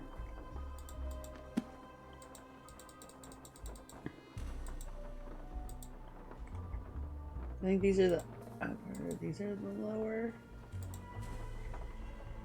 Guess I'm gonna have to see.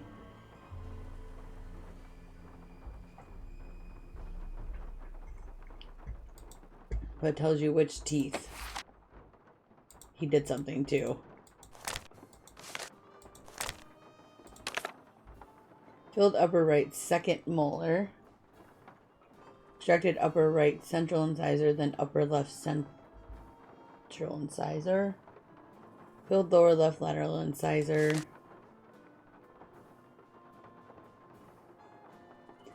Extracted lower right canine. Extracted upper left first bicuspid. Extracted lower left canine. Extracted lower left third molar. And then the next one, I think, is the one we already got.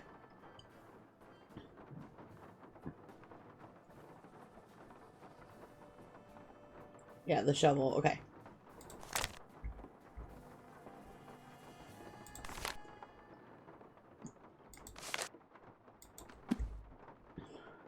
Oh boy. Okay, hold on. I might need some help with this one. This one's...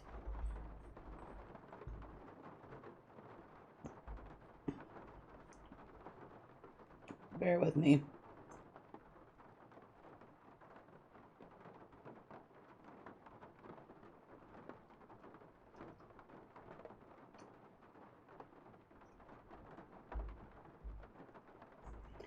Okay. 17.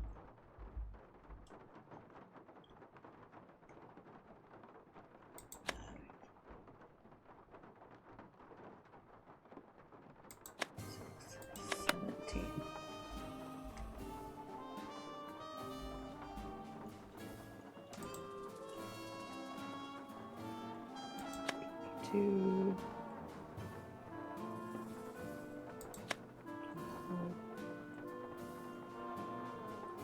732. All right.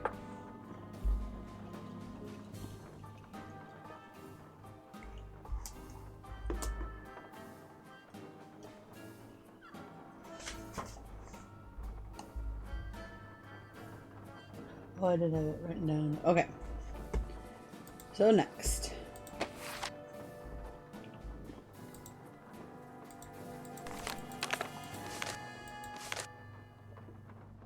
Yeah. Did that. The key to the statues. Statues are key. Avian statues hide secrets bound. Mechanical feathers from metal were pound. Okay, so this is what the thing outside is supposed to look like.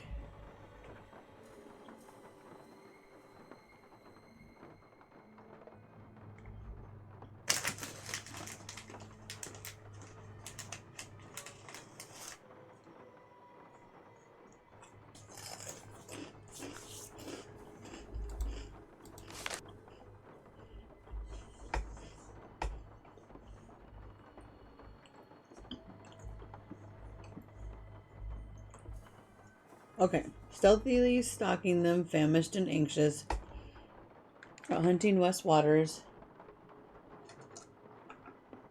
He was cantankerous. Out were the street-stricken pirates. Aplenty. A week's worth of looting left their large stomachs empty. Down to the port, we'll plunder some dinner, but the truth is that these pirates could have been thinner.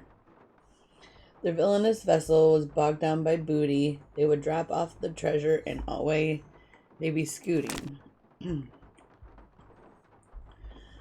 They would foul up the village and make a great mess. Down to the mangroves they'd surely digress.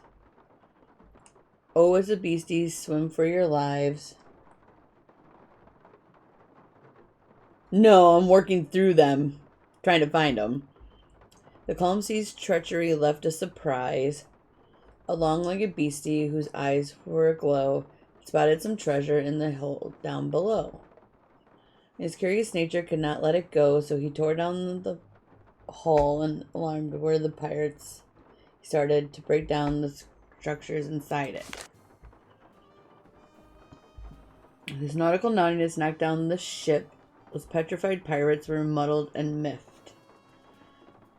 So they fired their guns at this grand octopus at one leg, at two legs, at left legs, then six. Oh boy. Or is this how to tell you to put the... Or was this telling you how to put the eyes in? Or which way they go? Is that what this is?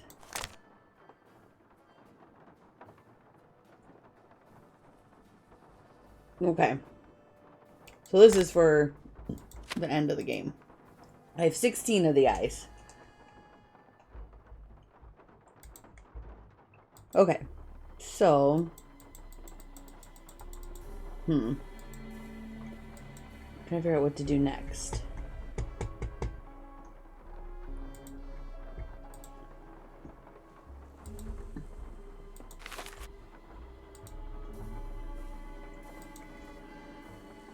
Can't check that off yet. Still have to do that. Oh. Check. Thought we checked out the letter. Oh, I wonder if we're supposed to call. Hold on.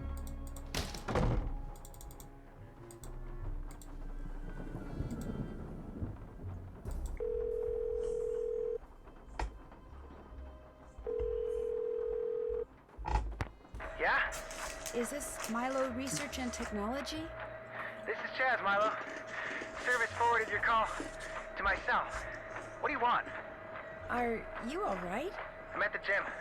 On the treadmill. It's called multitasking. Hey, well, dude. about the letter you sent to Dr. Boulay, you know, where you told him the skull was a fake, I was just wondering... I never told him that.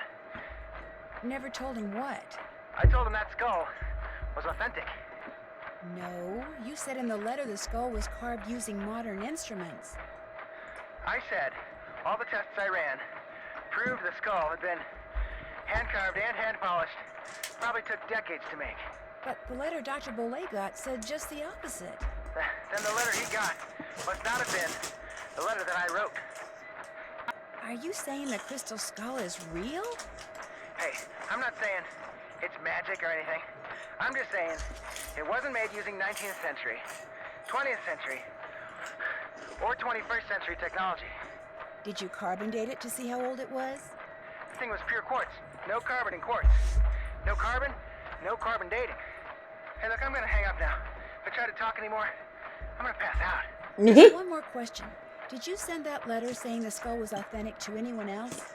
No, just Dr. Bollet. I heard he died recently. Good thing I billed him up front. Yeah. Well, thanks for your help. No problem.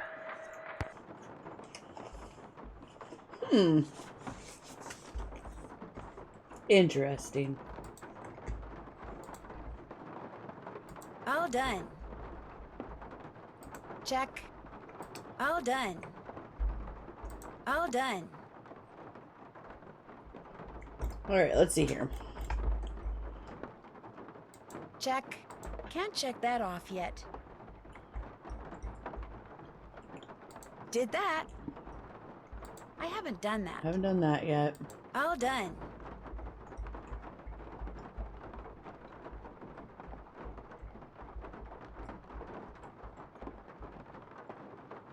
All done. Did that. Forgot what the deal is with the symbols in the wall I in haven't Renee's done that. room. Can't check that off Okay. yet. Did that. Can't check that off yet. Every inch of the garden. What have I missed out there? Okay, so let's go, I guess, up to Renee's room.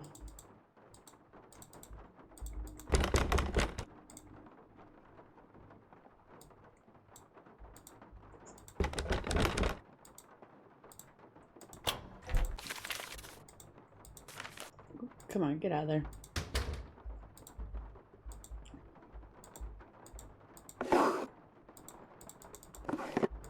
I made another Cocoa Kringle. Yum. Gosh, these things are good. Mmm. Yum. Mm.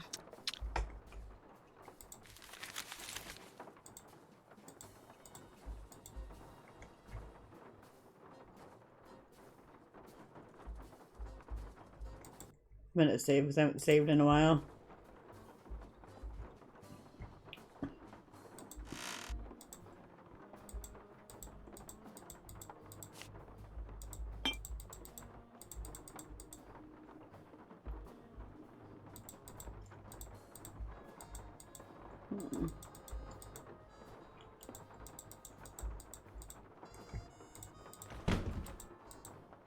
Here's this bean.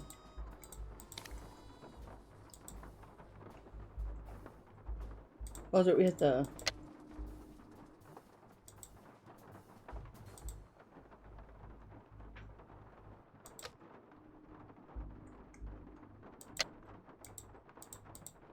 Oh.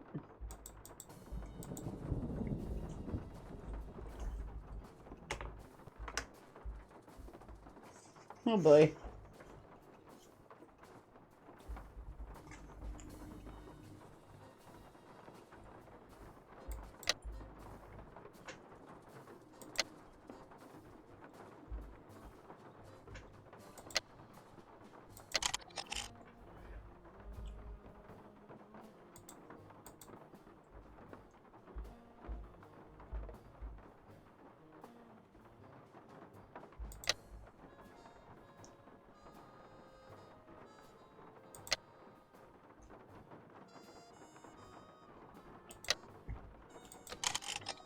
Oh.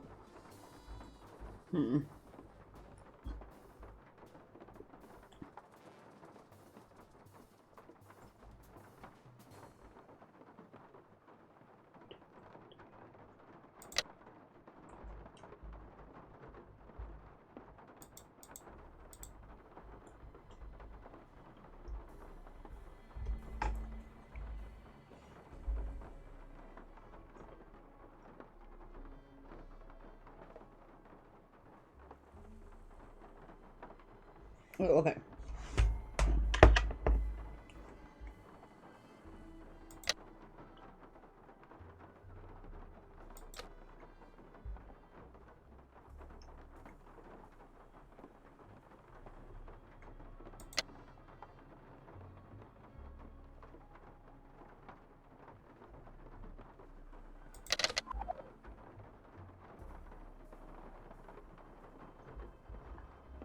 Oh, no, shoot.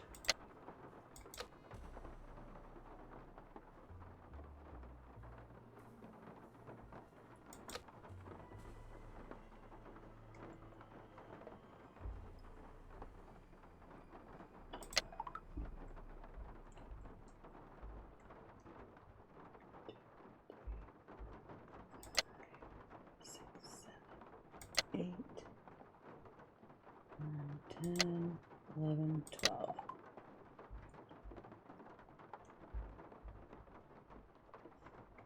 Two,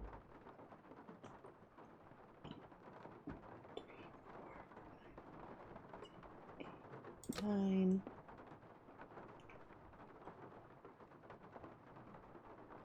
10, 11, 12, 13, 14, 15, 16, 17. 1, 2, 3, 4, 5, 6, 7, 8, 9, 10, 11, 13, 14, 16, 17, 18.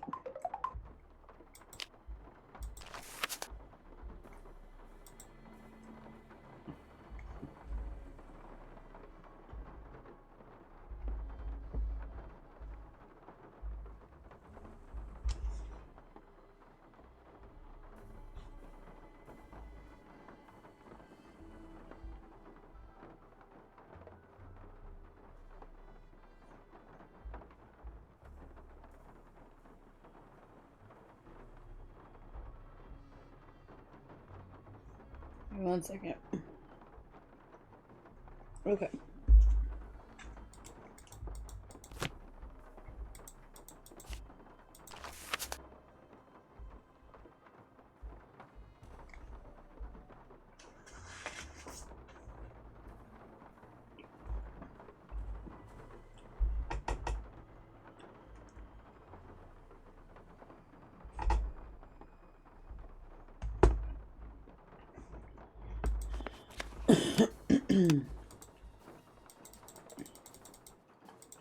Okay.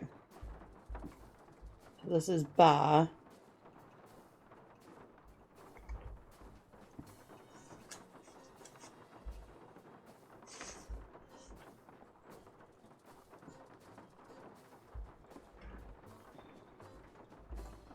That is Za.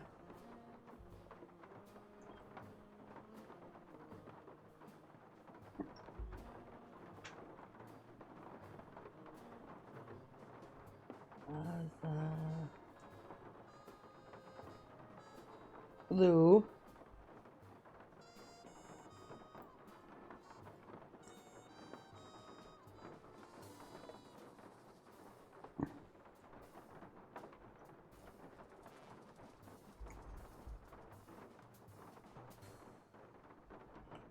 That one's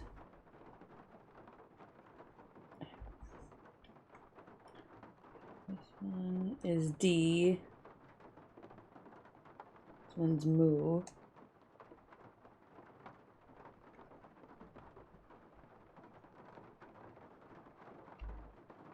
And this one's Ka. So what is that one supposed to be?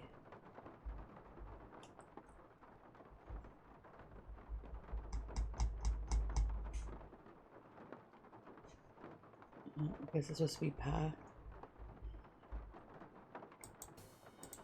Okay, so that the dummy in the secret room does that. So, all right, let's go.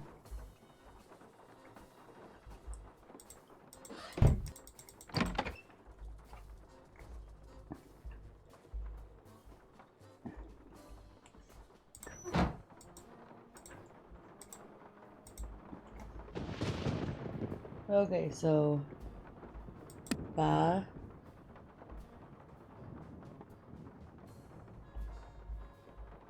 Za.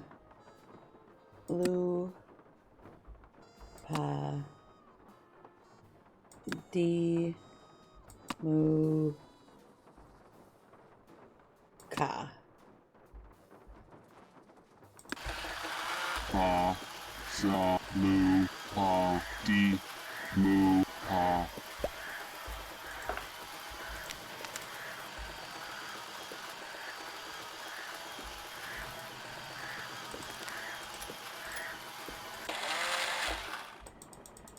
And this is, oh, I'm not looking forward to doing that. I'm putting that off. That's gonna take me forever.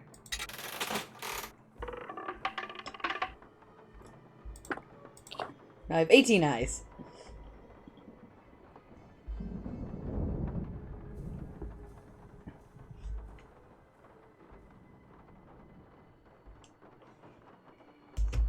Okay, so now comes the different graveyards.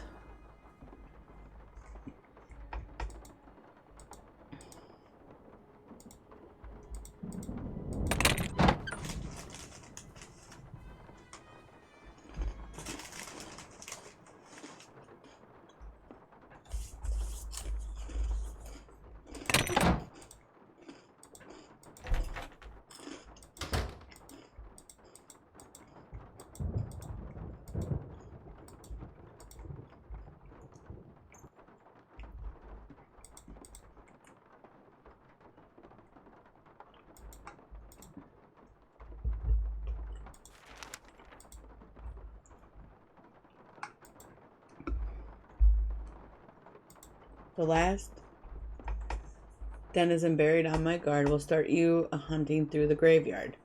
What's written on the headstone will lead you to another, and so on and so forth till the tiny treasure you discover.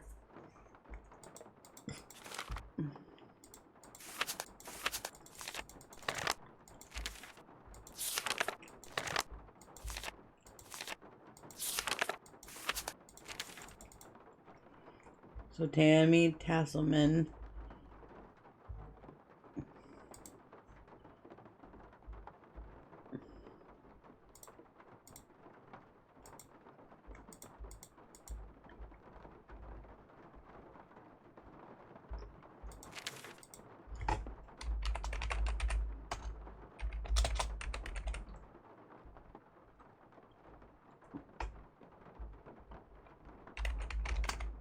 That looks like the right name.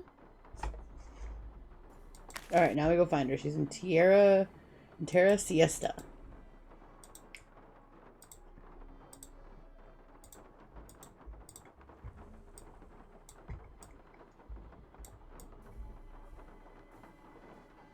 Okay.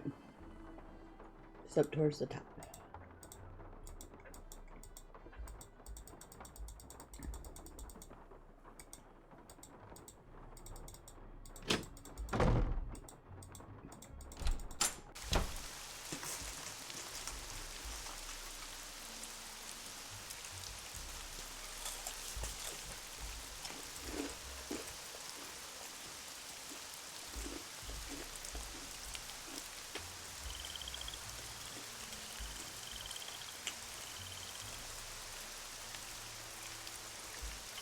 Oh.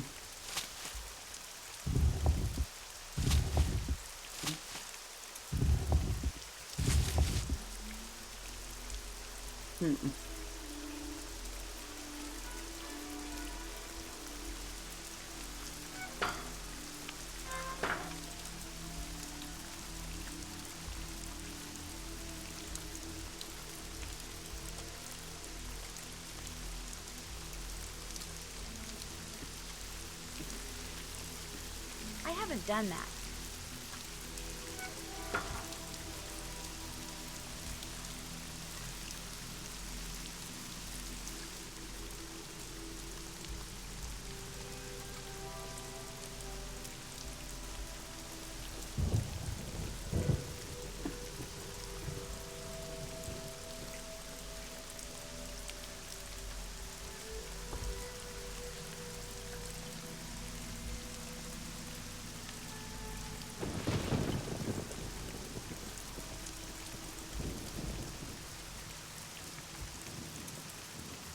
Can't check that off yet.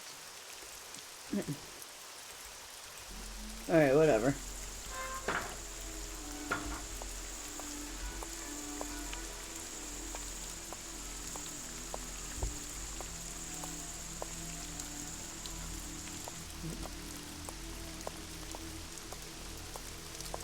No, that's not it. Shoot.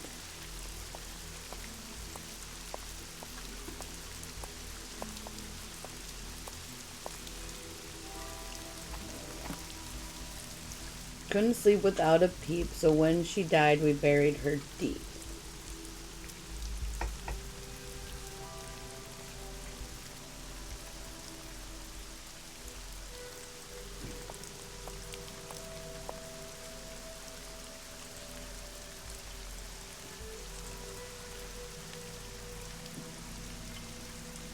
Wonder if I can just...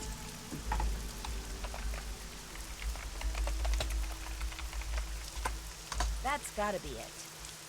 Okay, that's what I'm gonna do, so then I don't have to keep going back to the house. Using Crowing Crypts.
Alright, we gotta go back to the house because I don't know exactly where I'm going.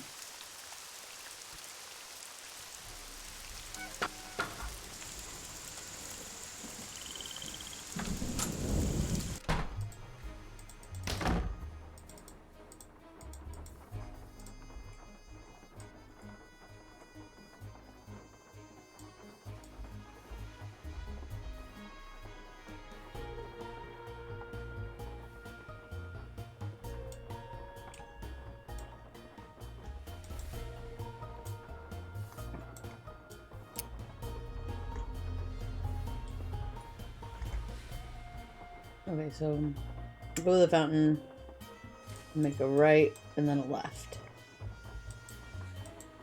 Alright, let's see here.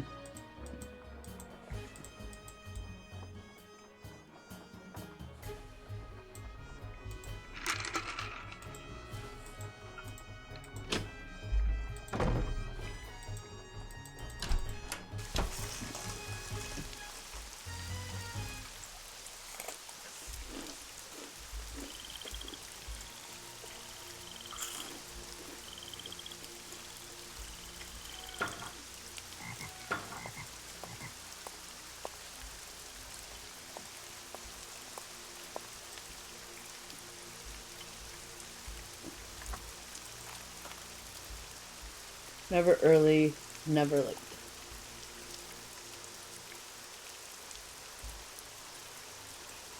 It was just in time.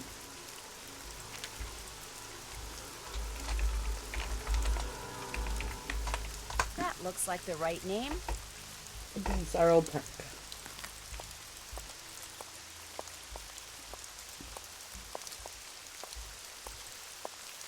I believe is it this way? Yes. All dressed up with no place to go.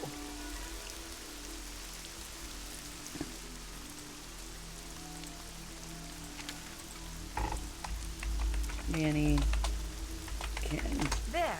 I'm no dummy. Withering Roots.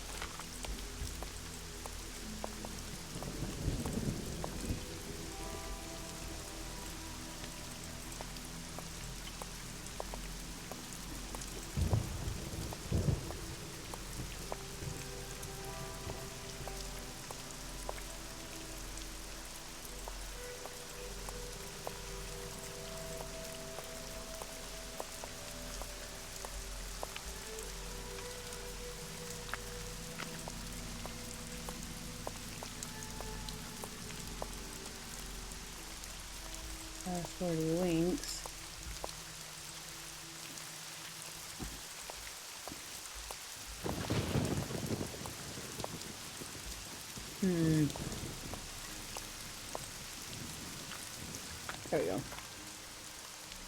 Died in debt.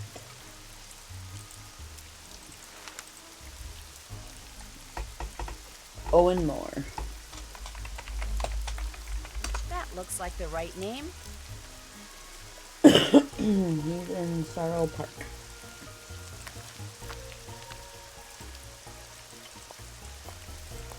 It's back this way. Nope, not. That's Tierra Siesta.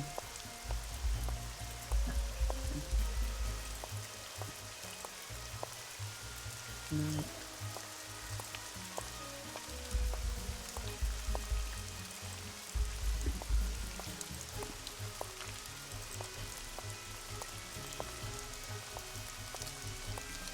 Oh, okay, go back.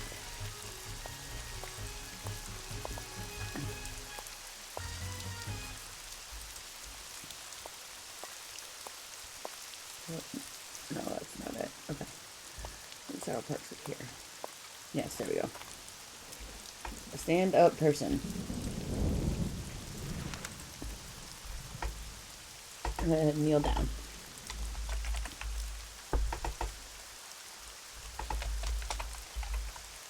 Let's hope Neil is lying down by now. Okay, Crowing Crypts. I believe that's this way. Oh, no, not that way.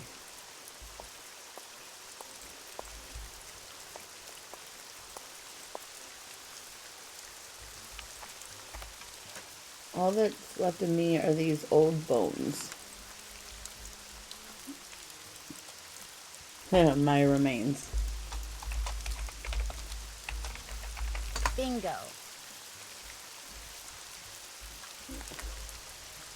Tierra Siesta.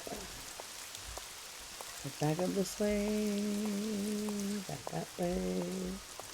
That way. Bloom too late, prune too early.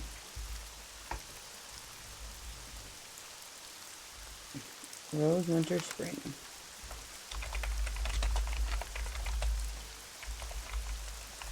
This name doesn't fit the clue.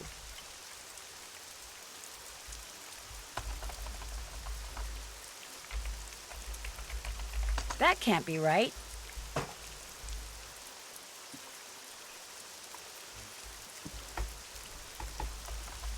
Oh. Smells right to me. Gotta spell it right. Slumber Gardens. Slumber Gardens. She would have given you the shirt off her back. Polly Esther Gibbons. Oh.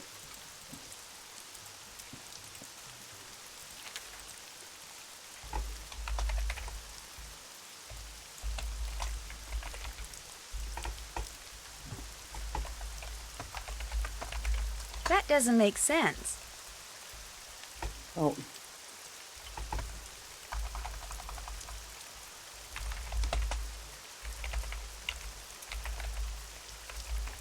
Hopefully this will givens me a clue. That 40 Winks Mausoleum.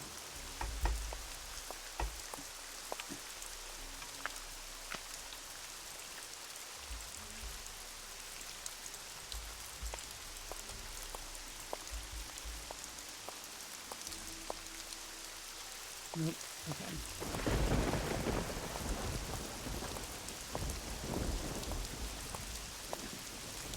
Dad's Crowing Crypts. 40 Winks Mausoleum. Same name as my dog at 10, moved from his grave and buried again.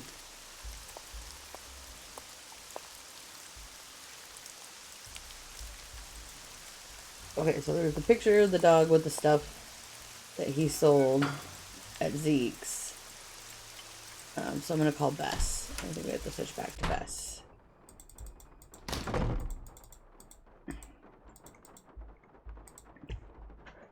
Call Bess.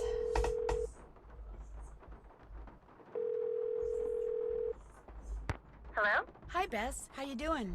Great. I just took a nice, luxurious bubble bath and I'm ready to boogie. When are you coming back here? That's still kind of hard to say, but listen. Remember that old photo of a boy and his dog you said you saw in that box of stuff Henry sold to Lamont? Yeah? Did it look like it was maybe taken in the 1920s? That's exactly what it looked like. Why? Because I need to find out the name of Bruno Bolet's dog. And if that boy was Bruno, then that was probably his dog. Was there any writing on the picture? Yeah, as a matter of fact, I think it said Bruno. That's all it said? Just Bruno? No, it said Bruno but whatever came after and was hidden by the frame. I really need to know the name of that dog. Oh, no. No, you don't. No more snooping. Poor Bess. Bess, just get into that box again and see if the dog's name is on that picture. That's all I want you to do. How? I can't just go waltzing into Lamont's back room. And he's for sure as heck not gonna fall for that sneeze contraption again. There must be some other way you can distract him. Please, Bess? I can't tell you how important this is. You gotta do this for me. Please? Okay. Okay. We're not gonna have any fun here until you solve this mystery, and since you can't do that until I do this... Okay, I'll sneak into the back room and take another look at that photo.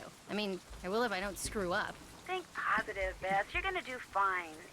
You bet I am. In fact, I'm not going to call you again until I have seen that picture. Bestie. I'm going in. Yes. You go, girl.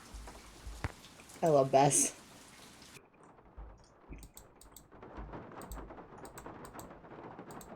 Hey!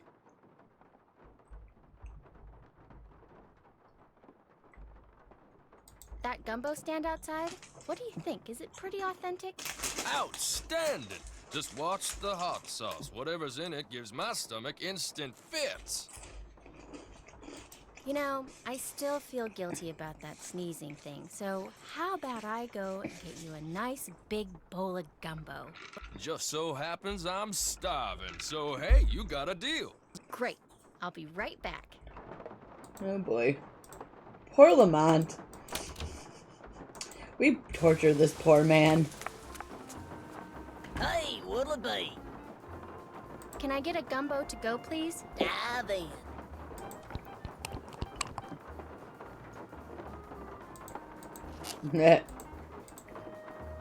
Yep.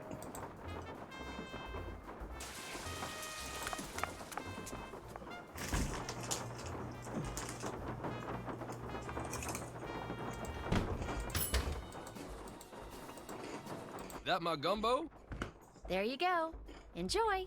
Poor Lamont. Poor Lamont. Uh-oh. Oh, you're gonna have to excuse me.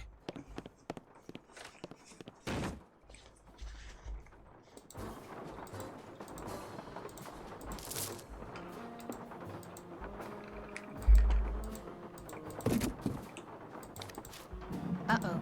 I better get out of here. How do I... Oh. Grant? The dog's name was Grant? That's what it said on the photo. Kind of a weird name for a dog, huh? Yeah, well, Bruno Bolet was kind of a weird guy. Hey, thanks a lot, Bess. You've been a huge help. I'll tell you, being sneaky takes a lot out of me. I'm exhausted. I still don't know when I'll get back there, so just kind of hang loose, okay? Story of my life. Call me if you need me. I will. Bye. Poor Lamont. Okay.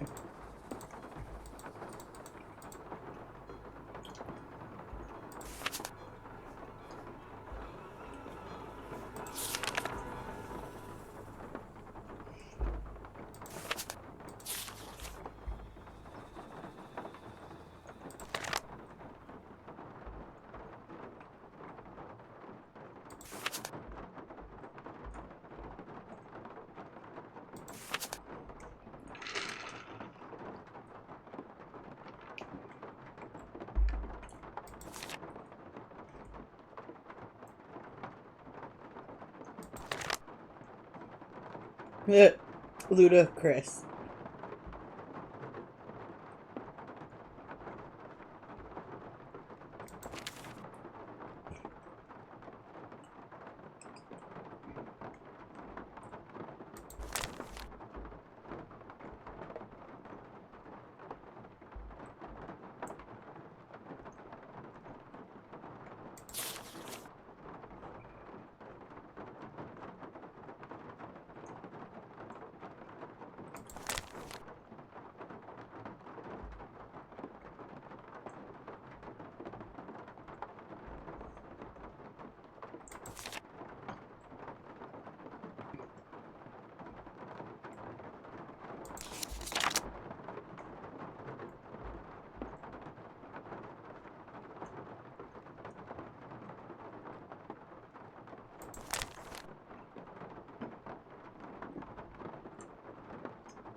don't...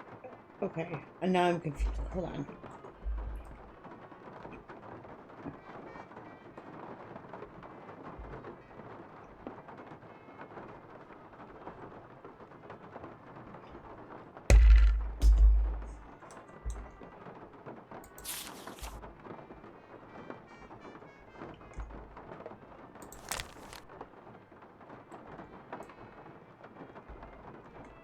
Check the last names.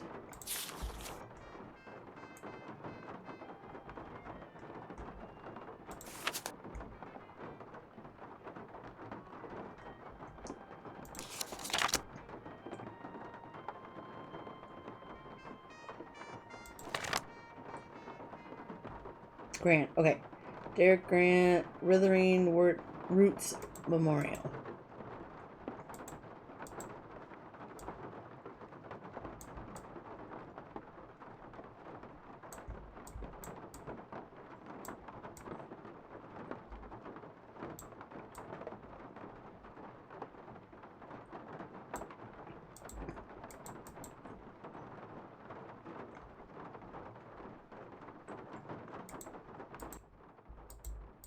Ah.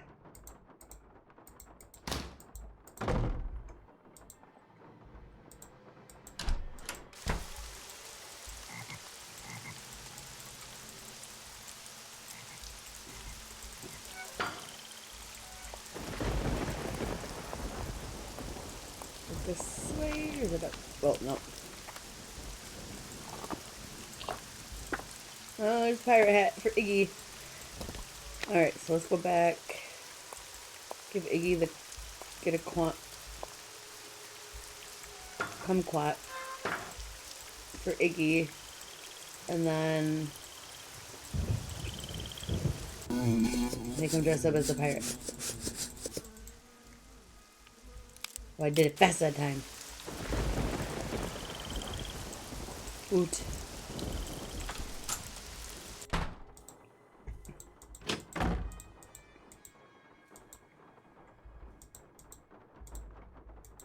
See what dressing Iggy up as a pirate does.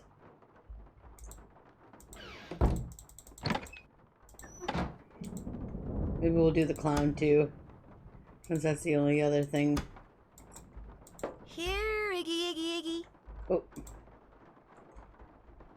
Gotta do the... Iggy! Oh, Iggy! Hey, not unless you have food, lady.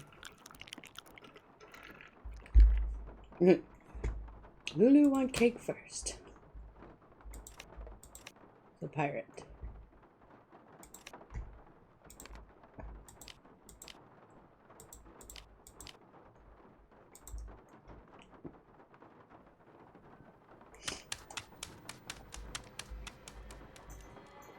Oh. The name that opens every Jolly Roger meeting opens me. Okay. We're gonna get one more kumquat and make him dress up as the clown because I feel like it.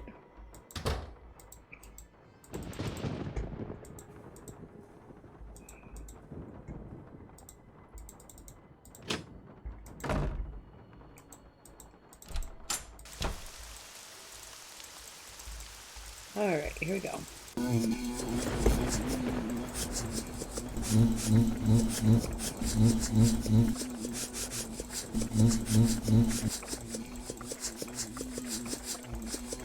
Ah, shoot.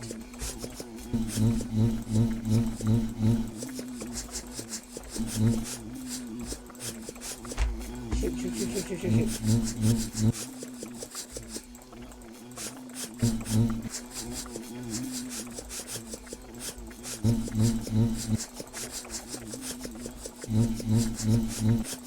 Ah. See, normally I don't do so good at this.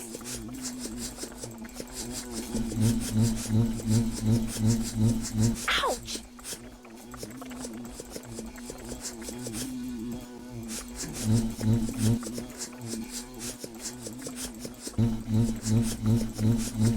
Ouch! Ouch! Oh shoot! Ah. No! Oh gosh. Oh gosh, oh gosh, oh gosh, oh gosh.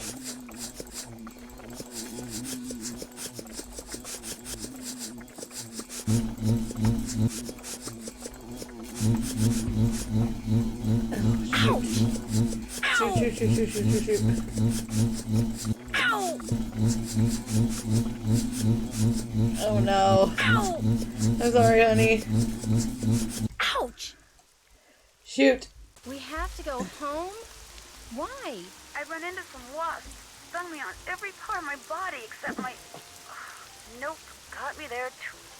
We have to cut our weekend short on account of wasps? I'll explain later, okay? Right now, it kind of hurts to talk. I never thought I'd hear myself say this, but... Hi, Nikki! You really need to be more careful. Nikki! Duh.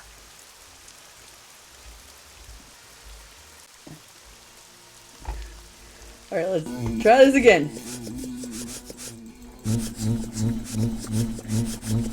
Ouch! Oh, shoot, shoot, shoot, shoot, shoot. Come on, come on, come on, come on, come on, come on, come on, come on, come on, come on.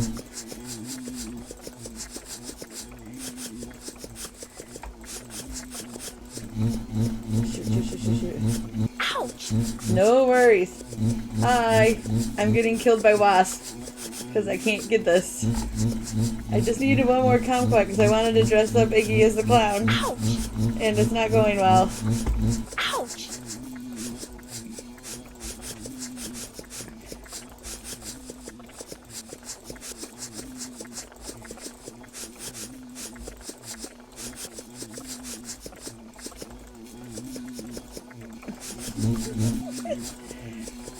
Normally it was like, I got it like, it wasn't so bad. Ow!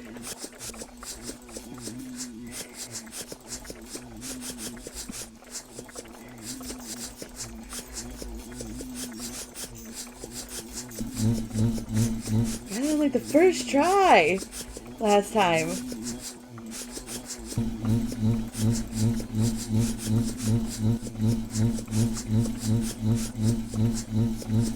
Ow!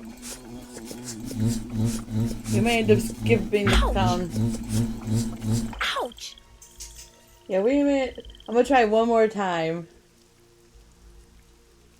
Don't let the red angry wasp.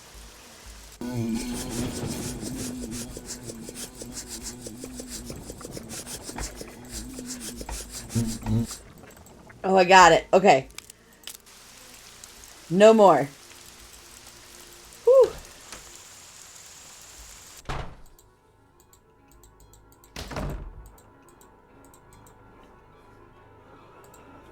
Yeah, if I didn't get it that time, I was giving up. Woot.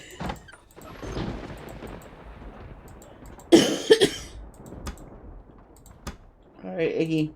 Here, Iggy, Iggy, Iggy. Come and get it, Iggy.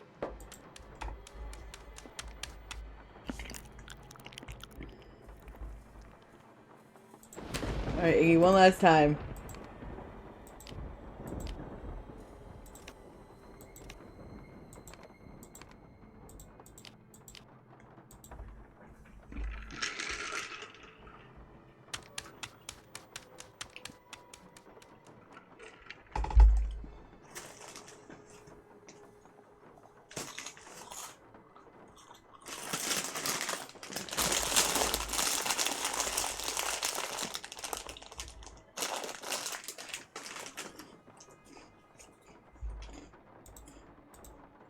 Here, Iggy, Oh. Iggy, Iggy. Now that there's something, I didn't see what happened. I don't think anything happened. Well, that's lame.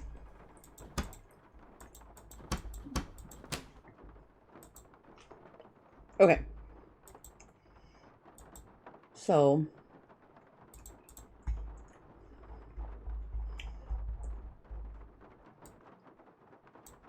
I haven't done that. I don't know how I haven't done that. Check. All done. I haven't done that. I haven't done that. Did that. All done. Check. All done. Did that. Okay. So, we call Bess.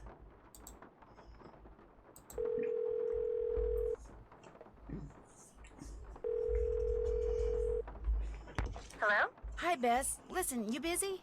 Why? I need you to do something for me. What? I need you to infiltrate the meeting of the Jolly Rogers crew that's about to be held at Rampart and Dumaine, which has got to be right near Zeke's. You're going to have to look around for it. Now, to get into the meeting, you'll need to put on that skeleton man costume you saw in the back room. And once you're in the meeting, you'll need to listen for the name that opens the meeting so you can tell me what it is, okay? No. Bess, I know you don't like to do stuff like this, but this is really, really, really important, and it'll be the last thing I ask you to do. I promise. Oh, all right. I don't suppose it would do any good to point out that the curio shop is closed. You'll find a way in. Oh, and if anyone at the meeting asks, the password is Scuttle Bones. Okay, I'll give it a shot. That's the spirit.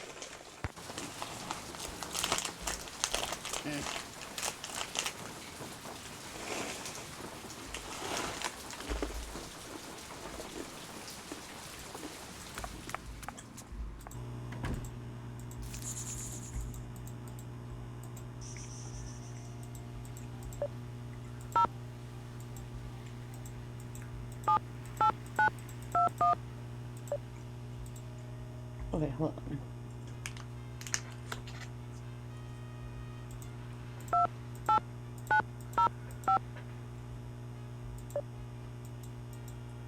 How do I...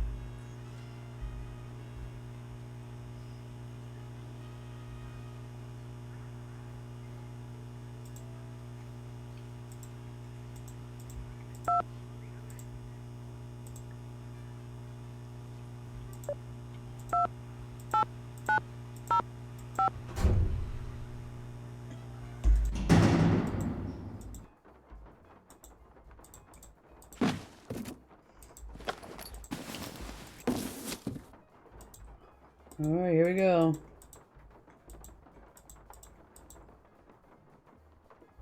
Oh.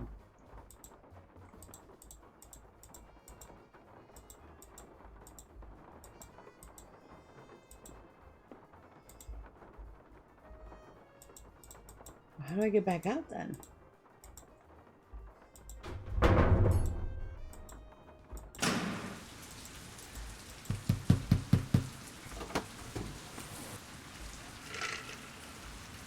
What's the password? Password? Right. Let's see. Scuttled Bones.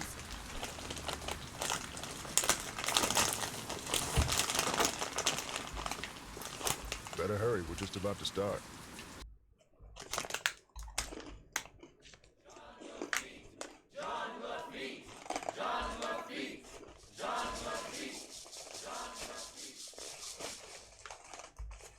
Welcome, my fellow Jolly Rogers. know that We voice. have several pressing matters to discuss this evening, so let us begin. As you may or may not have heard, certain city officials are attempting to deny us the right not only to gather in public places during the Mardi Gras season, but they have also seen fit to... Shoot, I forgot to turn off my cell phone. It seems we have an uninvited guest. Get him! Ooh. Let go! Creepy. You're making a big mistake. Let go of me. Look, I'm not here to make trouble. You're making a big deal out of nothing. Can we just talk about this? You wouldn't be taking me if you just let me explain. Why, it seems our trespasser is of the female variety. Let's have a look. That's right. You know me and I know you, Dr. Buford. And I also know that you were the one who attacked my friend over at the Bolay Mansion today. And if you don't tell me why right now, I promise you, you are gonna be in one big world of hurt. Yeah. The You young tell him, lady's Beth. clearly upset about something. Clarence, take over the meeting while I try to find out why she's making all these crazy accusations. They're not crazy, and you know it! I will tell you everything, Miss Marvin, in private. And he did. He told me everything, Nancy. I bluffed him into confessing. You would have been so proud of me. Oh, and before I forget, the name they chanted at the start of the meeting was Jean Lafitte. Jean Lafitte. Great. Now, what did Dr. Buford tell you? Okay. First off, he said that with his dying breath, Bruno Bolet directed him to steal the painting of Henry's parents and lock it up in Henry's parents' crypt. Bruno seemed to think that way Henry would wind up with the crystal skull instead of somebody else. So Dr. Buford dressed up in his skeleton man costume, stole the canvas, and hid it in the crypt like Bruno asked. That must have been when Renee saw Mr. Death. But then, Dr. Buford had second thoughts and decided to heck with Henry. He wanted that crystal skull for himself. So this afternoon, he dressed up in his skeleton man costume again and snuck into Henry's house so he could get the key from that mini cemetery and retrieve the painting he'd left in that crypt, knowing the painting would somehow lead him to the skull. Only I walked in on him and ruined everything. Right. And now that we're onto him, he says he no longer wants the skull. He's embarrassed that he allowed his superstitious side to get the best of him, and says whoever finds the skull is welcome to it. At least that's what Dr. Buford said. Uh-oh. Uh-oh what? I told him you were looking for the skull. That's all right. Actually, I told him you were on the verge of finding it. Why would you tell him that? I don't know, I got carried away. So if he lied to me, and he really does still want the skulls, and he might come after you. He left right after we talked, and I don't think he went back into that meeting. What if he's on his way over there? Don't worry, I'll be fine. Why don't you just... Whoa, that bolt of lightning was huge. Anyway, why don't you just go relax, and I'll be back at the hotel before you know it, okay? Bess? Hello? Bess, you there? Nope, she sure isn't. Oh boy. Alright, so Jean Lafitte.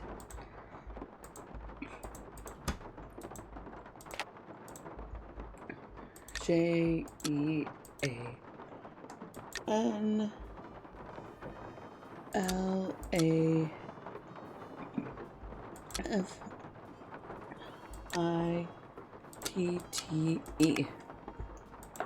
Okay. So we have 20.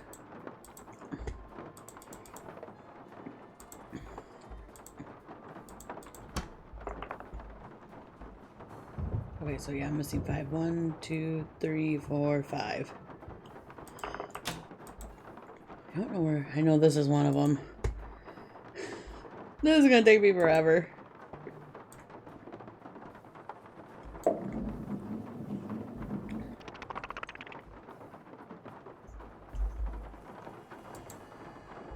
Hi, Susan. Welcome, welcome.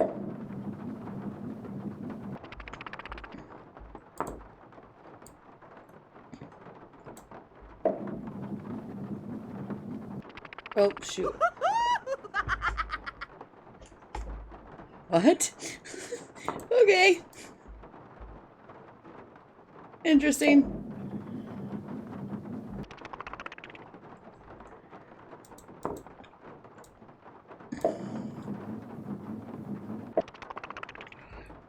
Okay, so I know.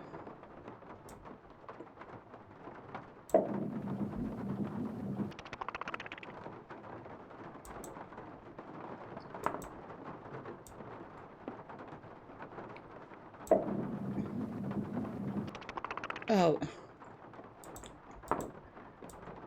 Seriously.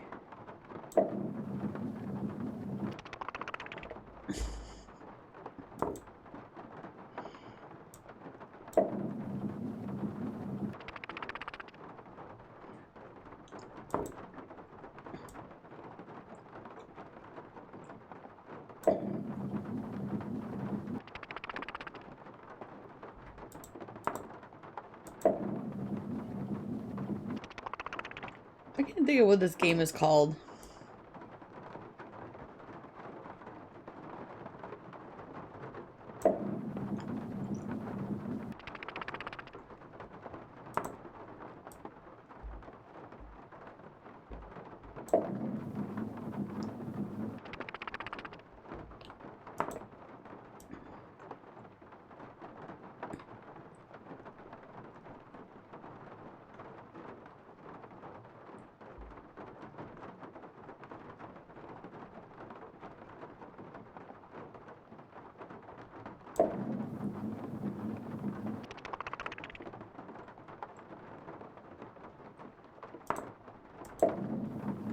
Oh no.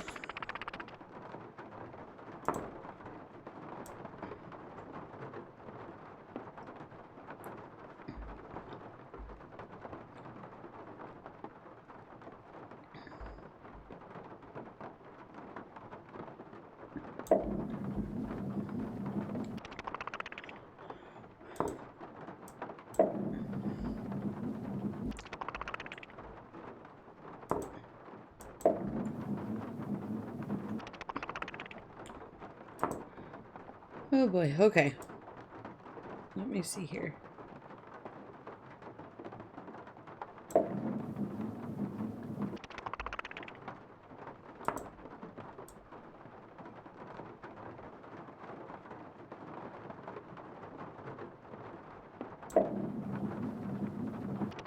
Oh, shoot.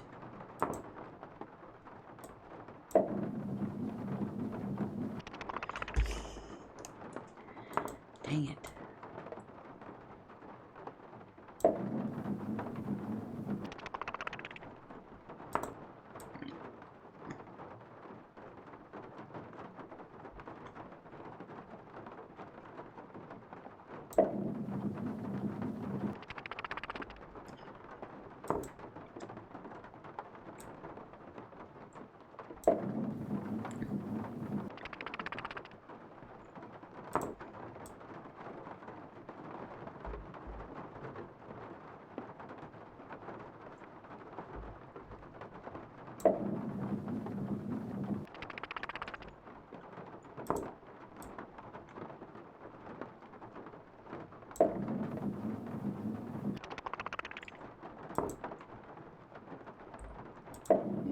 Oh no! Gosh dang it.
Okay, so now I just gotta figure out the side ones.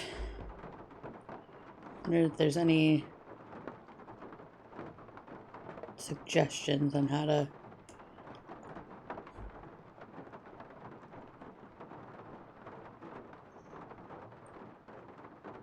No.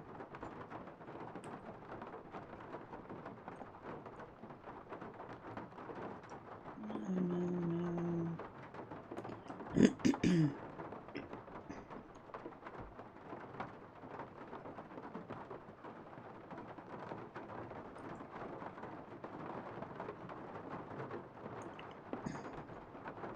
Shuffleboard, that's what's called.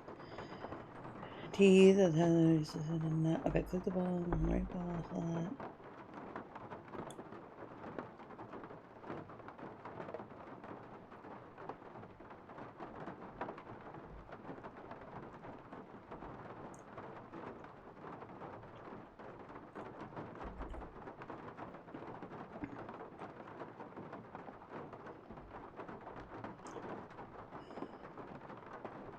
No worries, welcome back. I'm trying to figure out how to get these side ones. So they...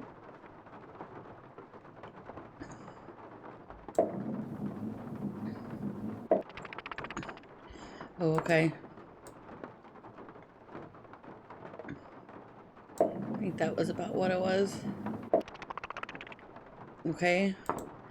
So then I do this on the other side. Oh. Wait, that doesn't make sense.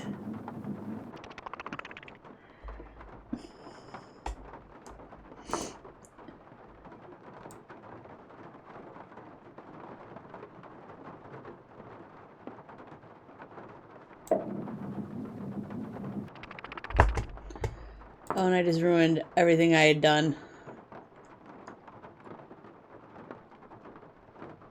Dang it.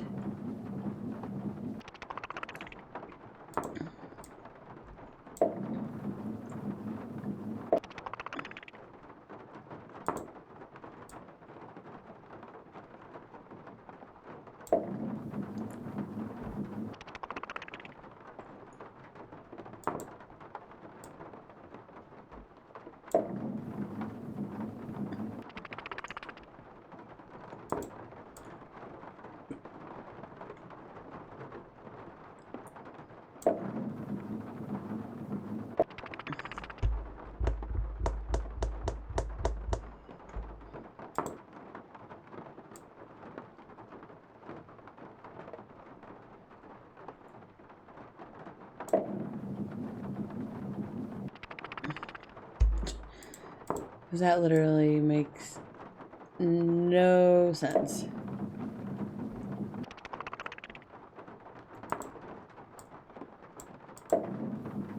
Ah, shoot.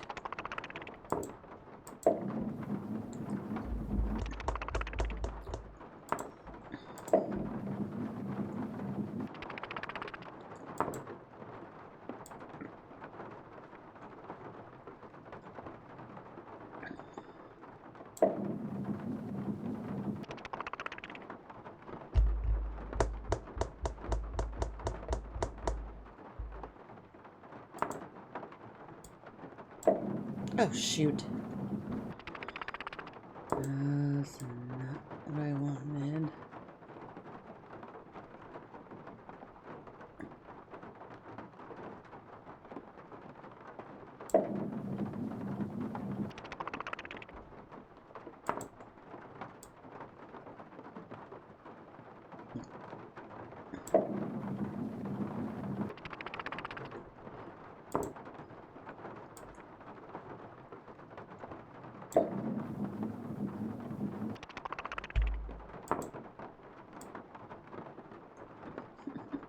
Having no luck with this.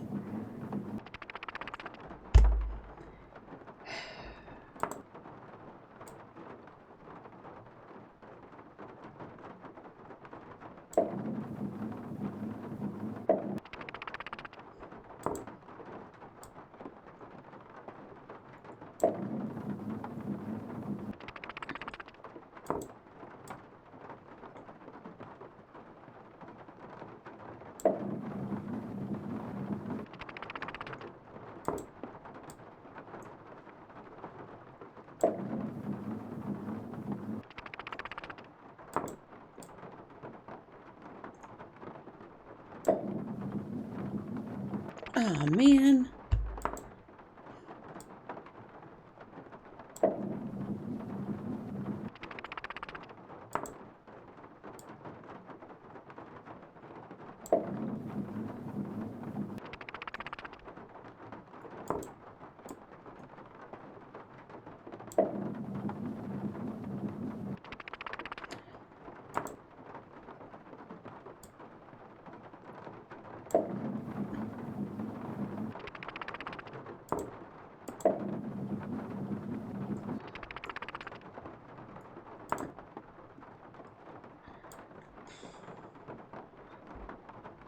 So it goes that, it'll go that way, that way, that way, that way. Let's try that.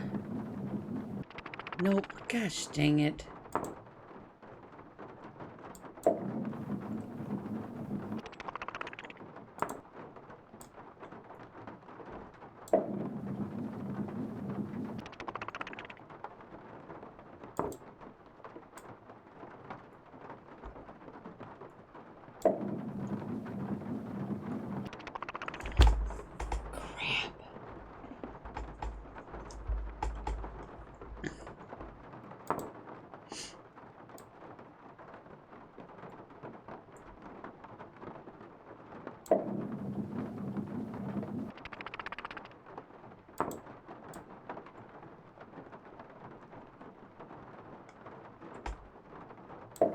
Oh, shoot.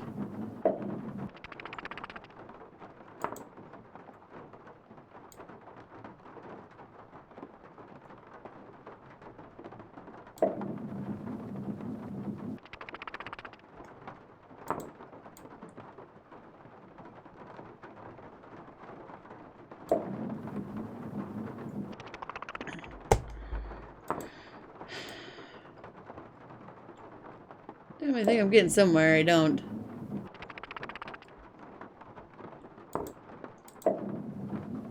And I just changed that again.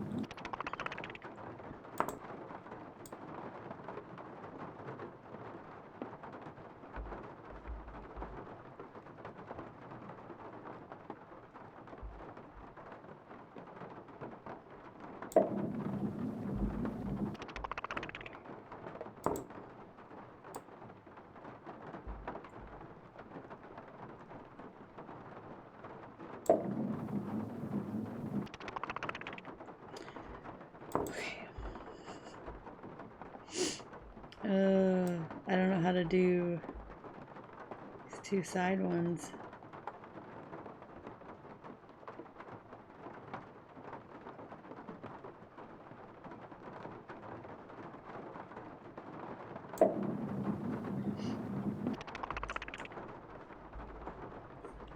I'm trying. I don't know.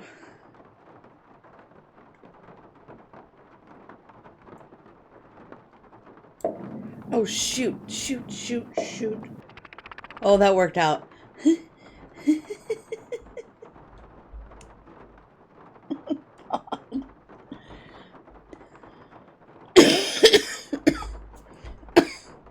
Alright, any suggestions on how to get the last two? I need to take a breather for a second.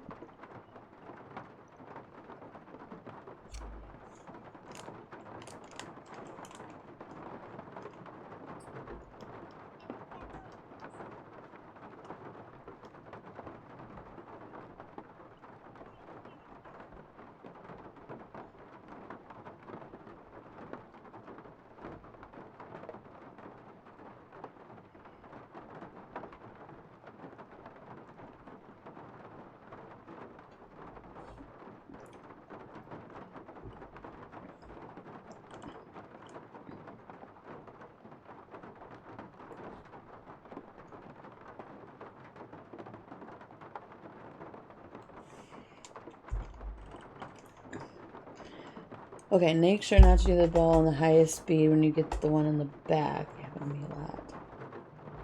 Okay.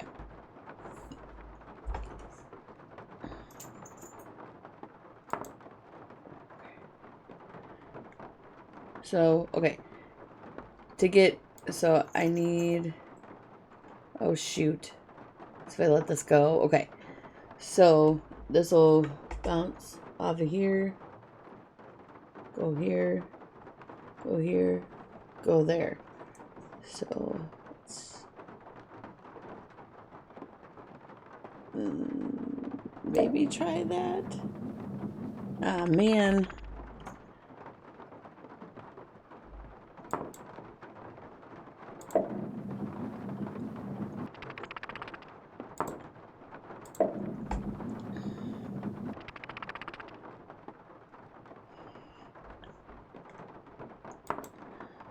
So should I be, or so point it this way, and I'll go back up that way. That's down that way. Ah.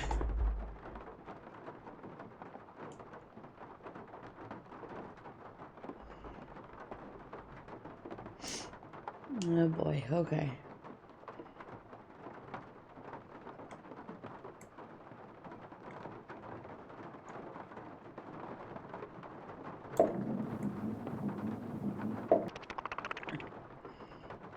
Maybe a little bit more than that. Or should I do a little less?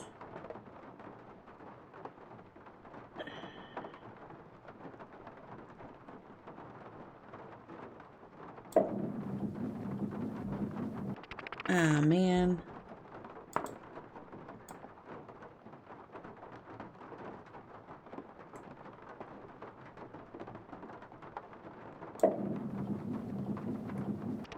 Oh, Jesus. Now I'm messing it all up again. Dang it. Oh, shoot.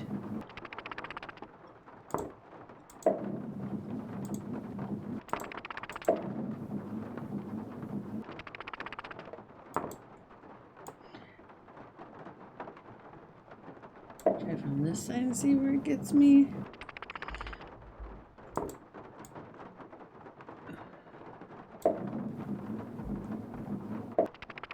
Okay. So do from this, but not maybe. So that's full. Like that. Oh, nope.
Okay.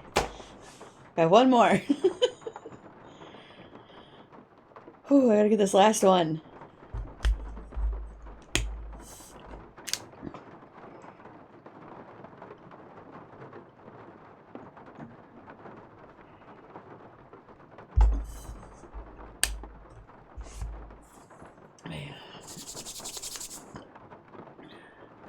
Any suggestions on how I do this one?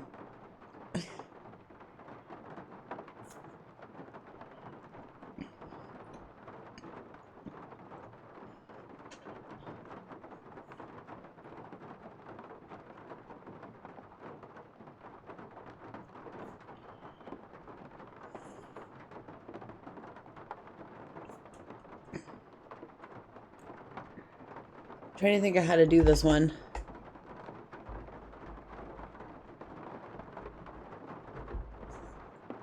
I guess I have to do it from over here, but not quite full speed.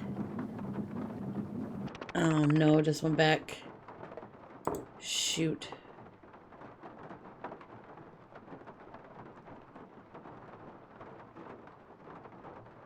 I'm not. I'm just trying to figure out how to do it. I've gotten some of them down now, so if I need to redo them, I know how to do it now, but I don't remember how I got this last. I don't know how I got that one before, because I had it before. Do I have to do it from this side?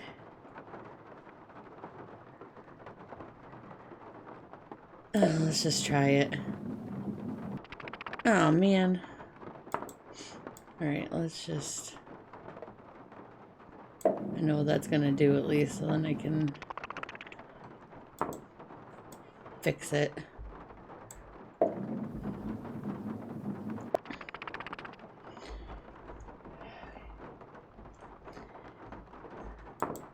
So should I do it from that angle? Just...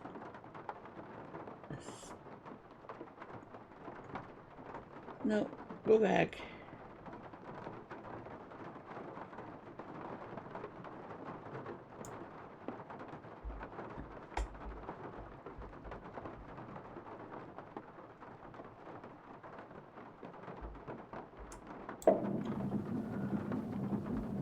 Oh, nope.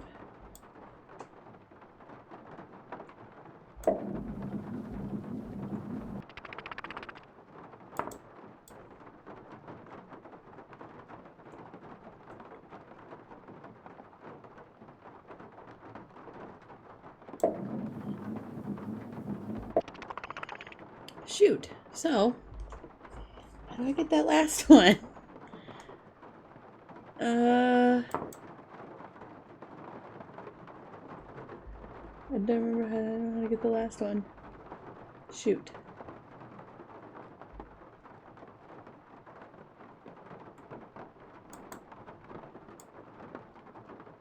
I don't think it's gonna cut. Does it have to come from this side? I wouldn't think so. A second from bottom. Yeah, and that went to the... I think I did that, and it went to the middle. Yeah.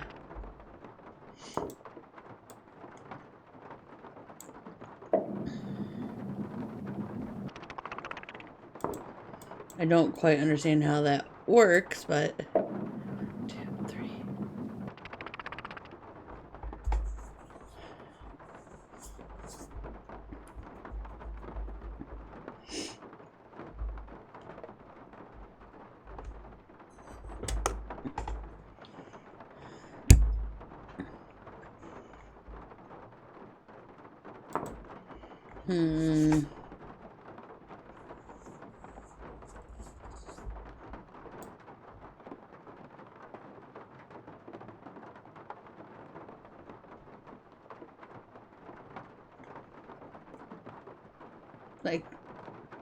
Like that?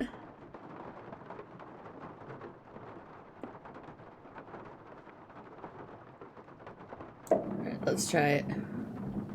Oh, shoot. Well, hold on. This might be something. Hold on.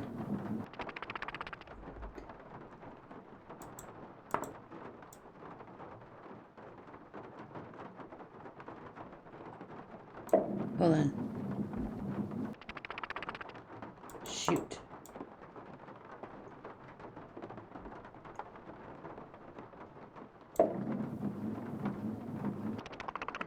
So now I just need to flip it to the other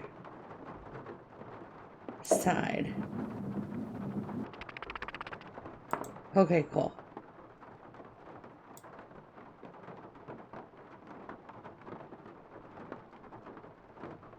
Thank you, hubby.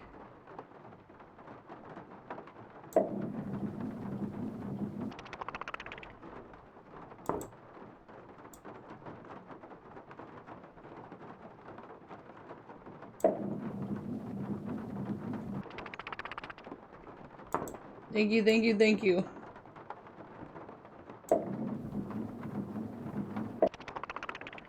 I got it, finally!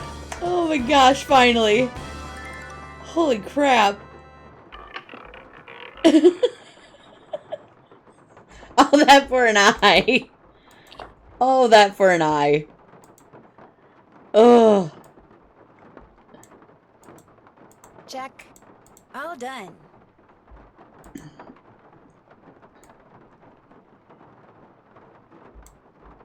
Can't check that off yet.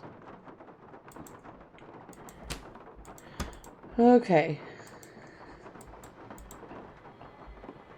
I don't remember the rest of where the rest of the eyes are. I think they're in the pillars outside, but I don't have the key for that yet. Yes, thank you, honey. Thank you, thank you. Thank you, Coco. Thank you. I did it, I did it. I'm so excited.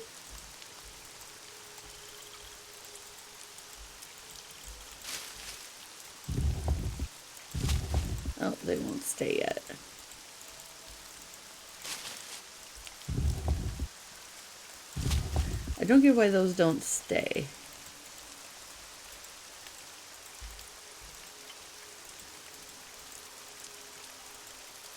Alright, let's see here. See, I don't have that thing.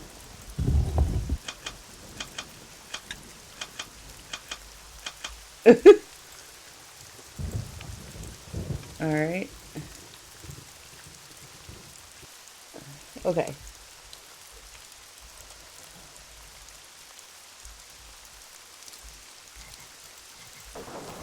Does it reset it? Okay, it resets it. Okay.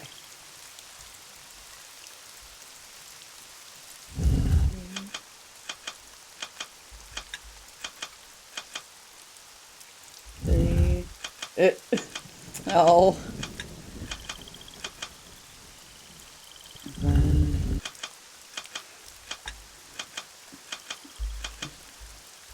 One.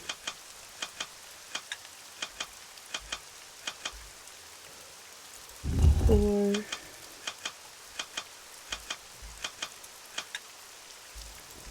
2. 1.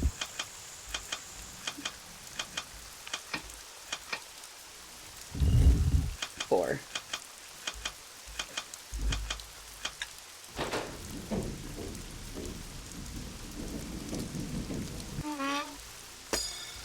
All right. Okay, so I think this is how I get the rest of the eyes then. Did I explore the garden now? Can't check that off yet. All done. That's really gonna annoy me if I can't check that off yet. Can't check that off yet. What else do you want me to do, Nancy?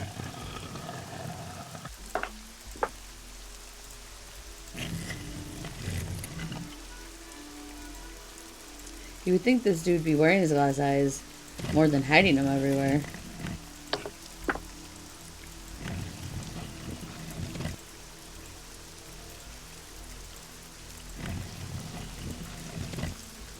That one's kind of cool.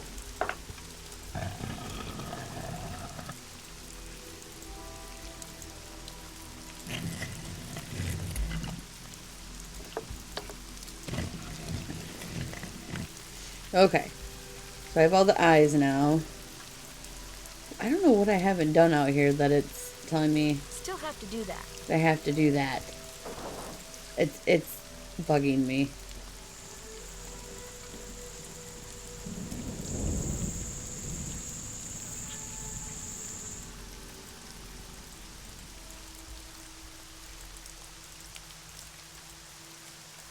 I've looked at that. Looked at that. Looked at that.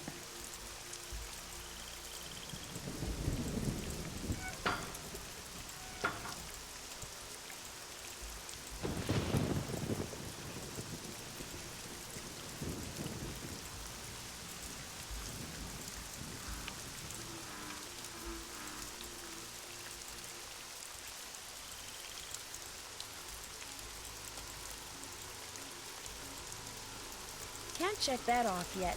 Can't check that off yet. Oh, that bugs me.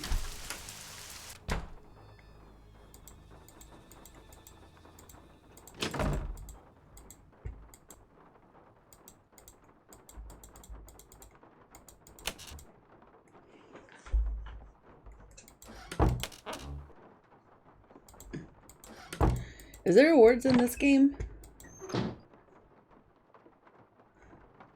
I don't know if there is.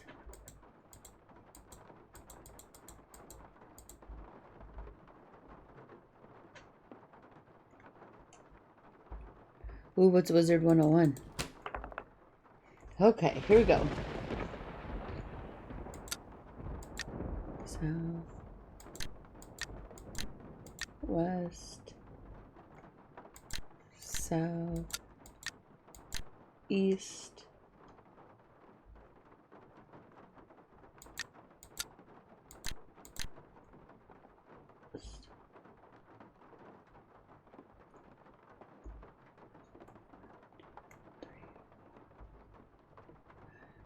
Down.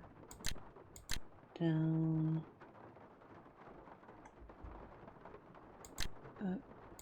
Down. East. East. Left. East. Down. Down. Down. Down. Left. North. West.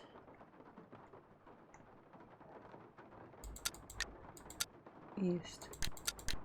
West.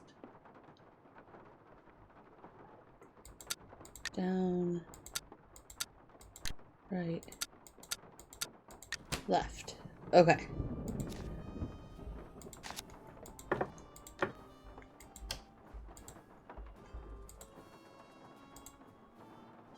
I haven't done that.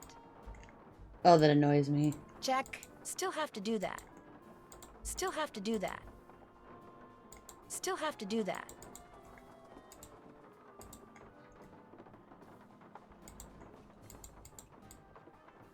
Alright, I think we're at the end here. Hold, I think. We'll see here in a second.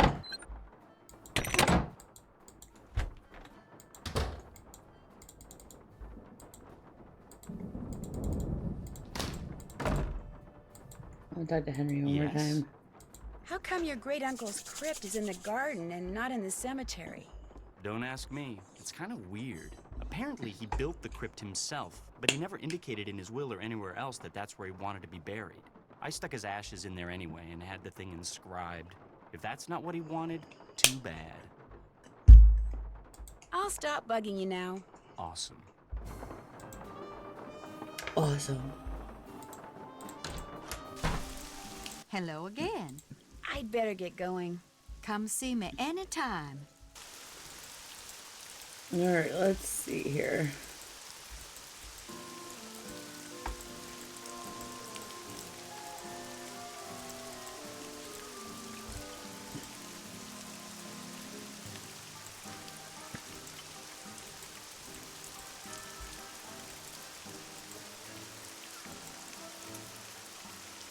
Wait.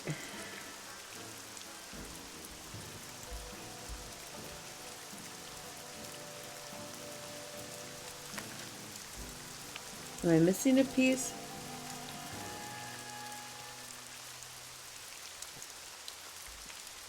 Oh, I don't know.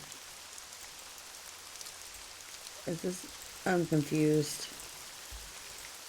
What am I doing?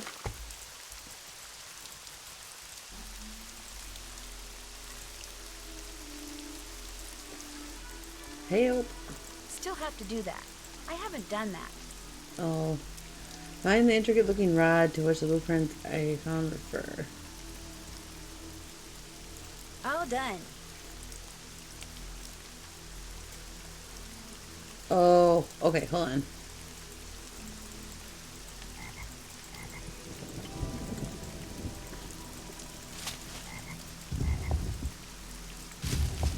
I'm so confused. Why won't these stay?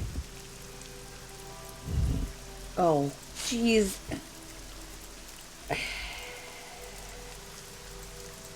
I feel like a dummy. Oh, I feel like a dummy.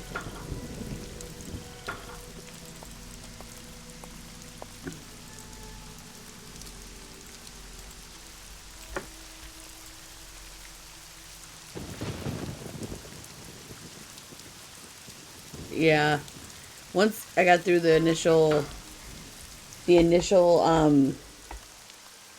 thing with him to where I can make the furniture that he wanted to go outside of the restaurant, I stopped doing his side quests. I need to finish. I was working on Jafar and Tiana. I need to finish their friendship quests. I haven't played in a while. Check. Alright, let's see here. Check. Got it.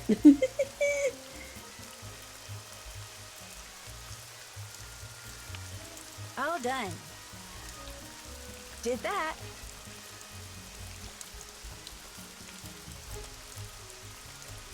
Yeah, I don't either.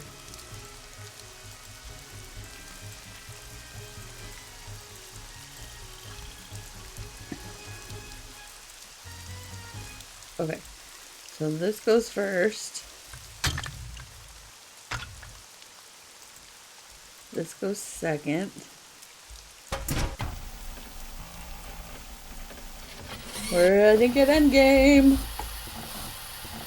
Yay. This goes third.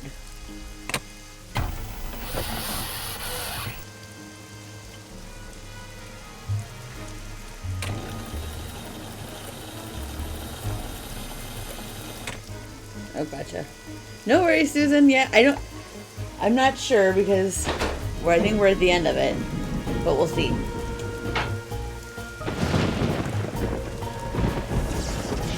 I'm having fun streaming, so I don't know what I don't know. I'm enjoying hanging out.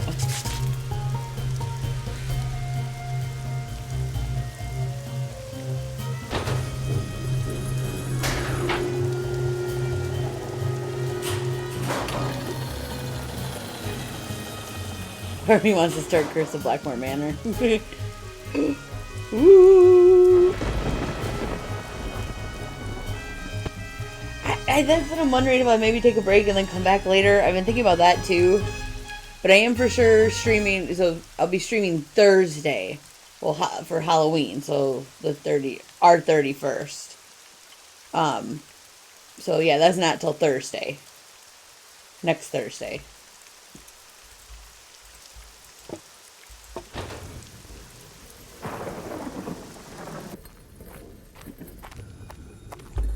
Nancy? That you in there? Goodness sakes, gal, what on earth have you gone and done? The lid's closing and I don't know how to stop it. Here, I'll pull you up. Toss what you're holding up here, then give me your hands. Come on, you best hurry. Here it comes. Renee, a little help, please? The crystal skull.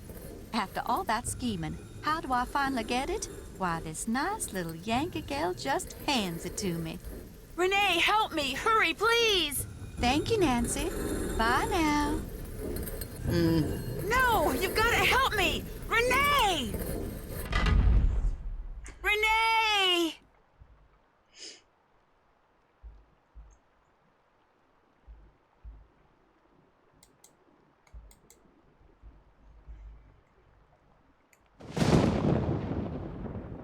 Oh boy.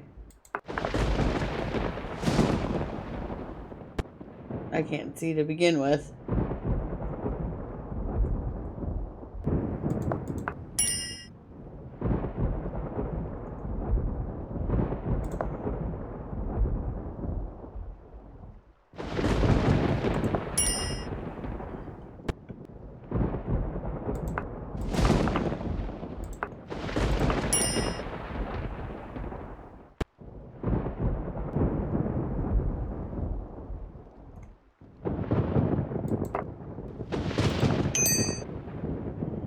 Slowly but surely getting there.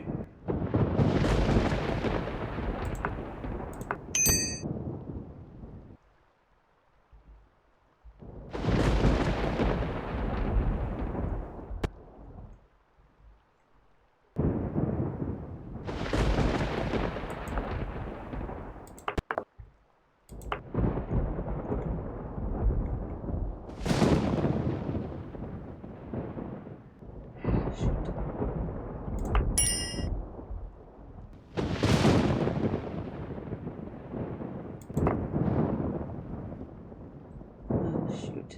I don't remember which one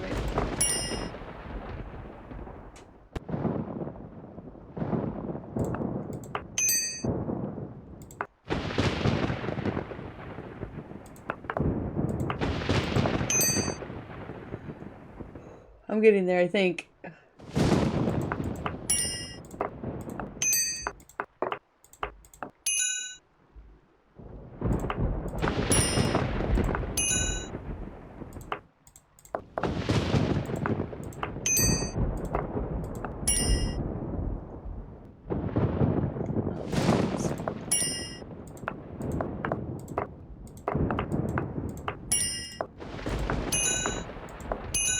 Got it. Yay.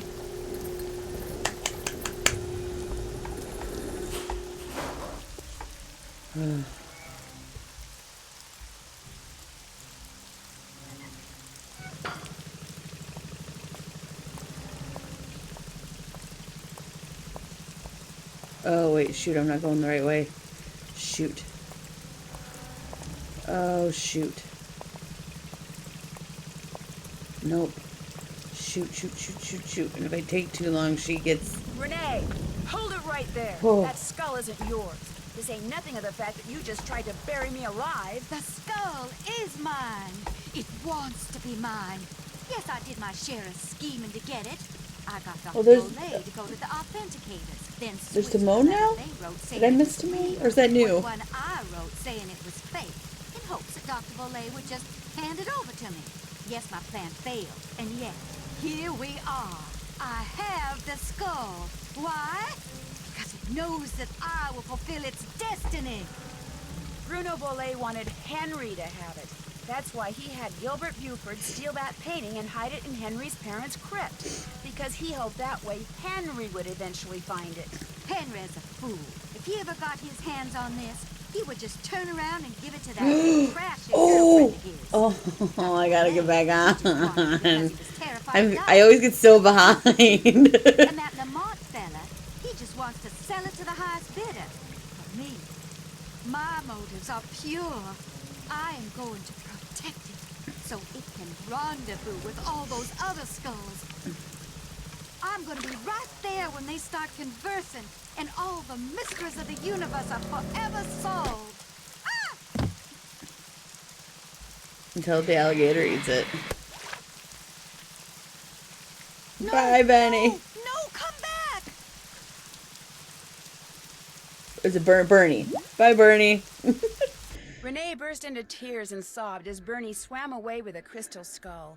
It made me feel Oh, sorry gotcha. for about I'm so 2 behind. seconds. After all, while she may not have meant to cause Bruno's death, she certainly meant to cause mine when I'm she running left out me of sealed up room. in that crypt. It felt Bye, good to Benny. turn Oh, yeah. over to the police. Later that night, Dr. Buford came over and apologized for knocking me out I'm with running that out of smoke room in bomb, the and actual for allowing himself to valley. think, even for a moment, that Bruno's crystal skull was anything more than a pretty piece of quartz. To make up for his shameful behavior, he insisted on taking Bess and me on a grand tour of New Orleans. Seeing the city through the eyes of someone who loves it as much as Dr. Buford was truly special. He invited Henry too, but Henry declined. He was still trying to process the fact that his great-uncle wanted him to have the skull. Henry always thought that to Bruno he was nothing more than an annoying family obligation. Yeah, mine's so not decorated either. I've been trying to... I was trying to clean it up some because they keep adding people. And then Tiana came with two buildings. Apparently, and unfortunately for Henry, Bruno was the type of man who just couldn't bring himself to say such things out loud. As for Lamont, when he heard what happened, he closed his shop, got in a Lamont. swamp boat, and has been scouring the bayous ever since, kicking every log he comes to in hopes of finding Bernie and the crystal skull inside him. But Bernie has yet to turn up. Maybe the skull didn't agree with him. Maybe swallowing it caused him to start I didn't know that. associating the sound of a kicked log with Well, yeah, because that's what I play. I have my Switch. In any case, the Whisperer has Oh, so they don't have a house. Oh, thank lost God. to the world once again, which is totally fine by me. Oh, thank God. Marshmallows.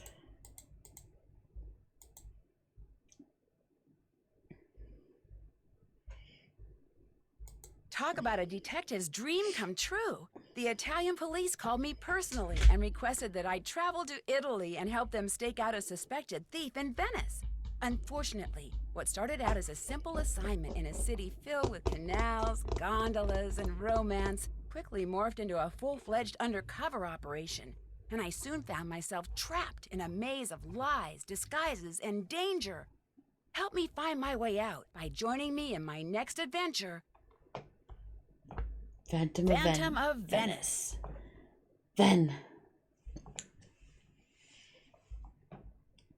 Not one of my favorite games, but it's alright. Phantom of Venice. Alright, well, that was Legend of the Crystal Skull. I'm trying to decide if I want to keep going or if I want to... Yeah, the puzzles get very tedious.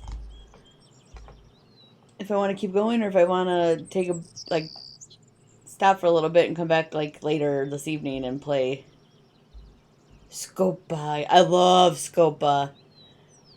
I love playing Scopa.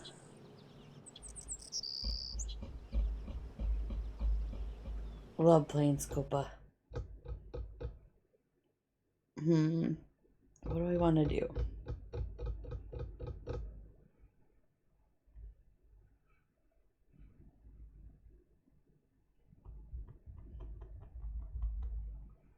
Yeah.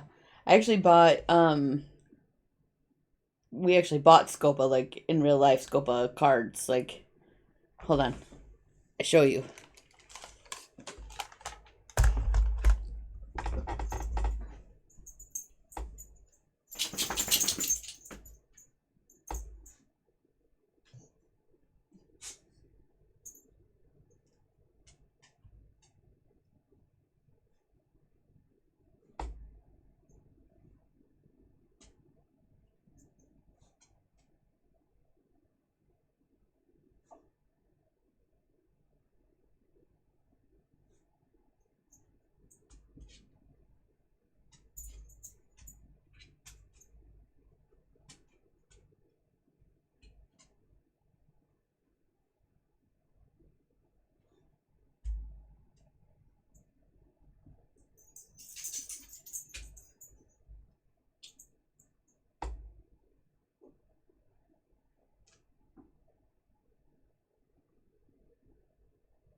Another game I want to show you, but I need to find Scopa. I'll be right back, though, guys.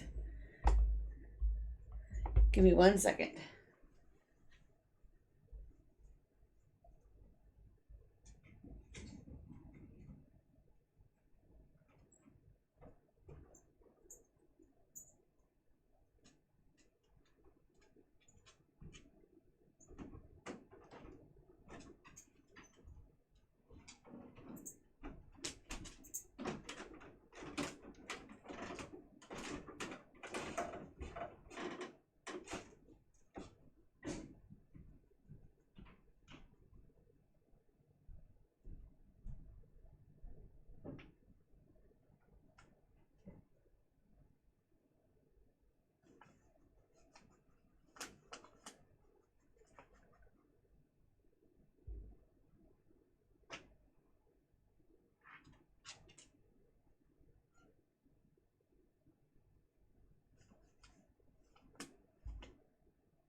Oh, shake.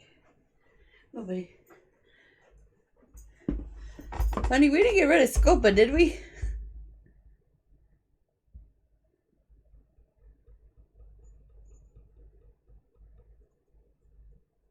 He's in the big case on top of this. Ah, dang it. Yeah,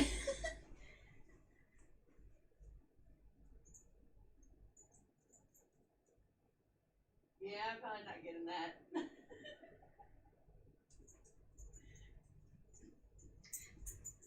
Yeah, never mind. But I did find these. I want to show you guys that we've gotten that are Nancy related. We got this. It's a Nancy Drew board game. Nancy Drew Mysteries board game. It's like it's kind of like Clue. It's a lot of, it was fun. We played a few rounds of it with Chrissy when she was here. And then this was a Hunted Killer one that we got. That was pretty good too.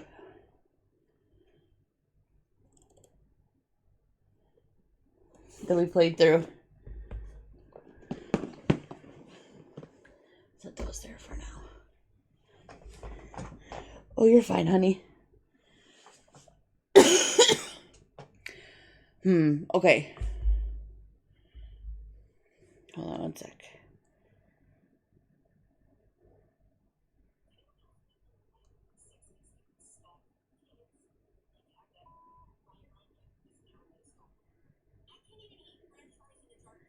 Wait a minute, Rico's problem.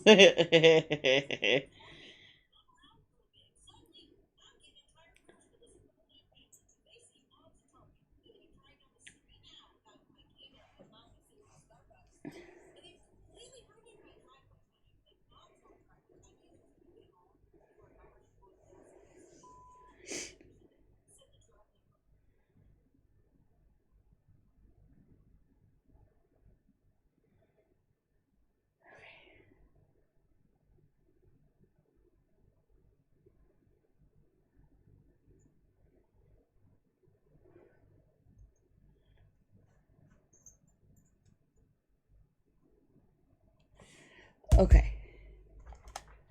So I'm wondering if I should keep going and start another game, or if I should come back later, like this evening, and play more. Because I kind of want to stream more and play more. I don't know if anybody else is planning on streaming later, though.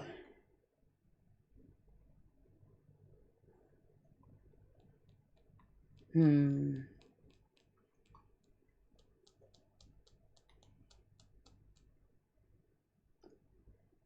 you guys have any opinions?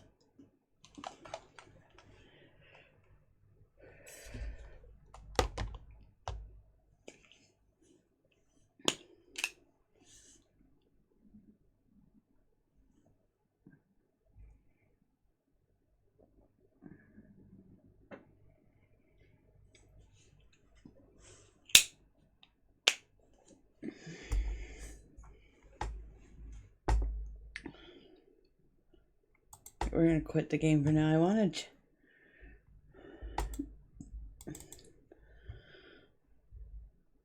if Kerr's one of the ones that does it or not. Oh, yep, it does. Okay. So I'm gonna have to fix that.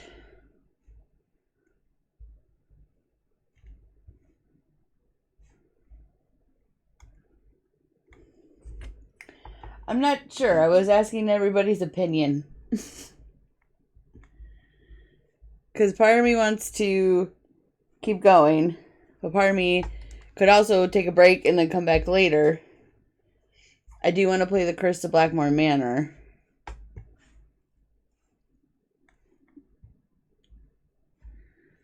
So I wasn't exactly sure what I was going to do yet.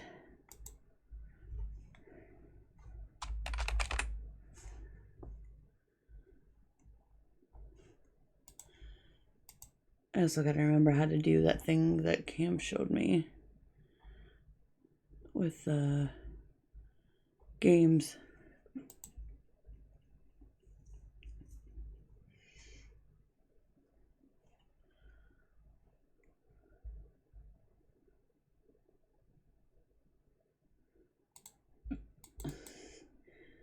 He's not getting home till very, very early in the morning, and I'm not gonna be able to make it that long.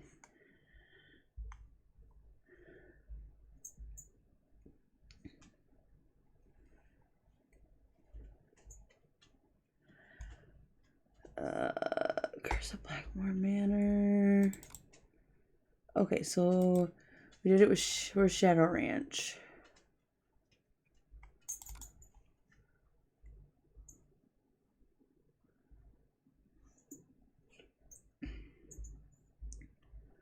I don't remember what it is that I'm doing.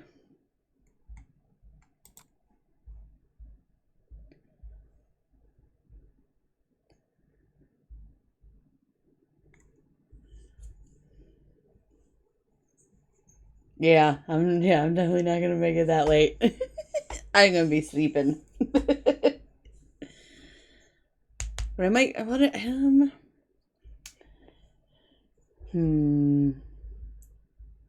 Are you guys gonna be around later if I do? If I decide to do that? I also gotta figure out how to do what he showed me.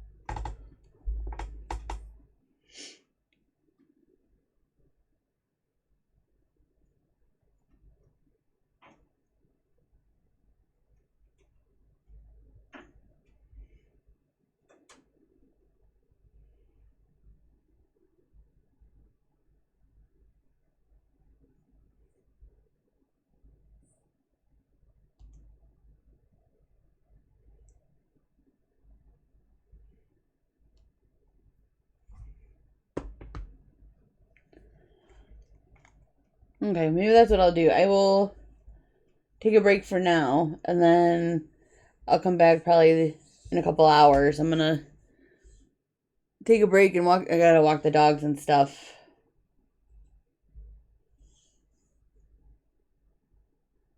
Oh, gotcha. Okay, so we will. Yeah, I think I'm gonna just stop for now, and then I'll come back later on today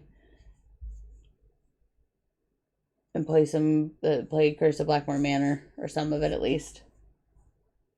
And then like I said, in the next Thursday, we're gonna do on Halloween. We're gonna do Message in Haunted Mansion. Are you gonna be around later, Coco? Or are you streaming? I don't want to get over somebody.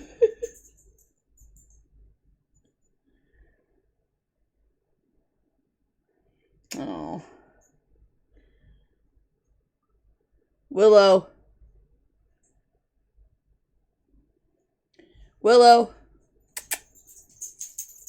What are you doing? Go lay down. Lay down for a minute.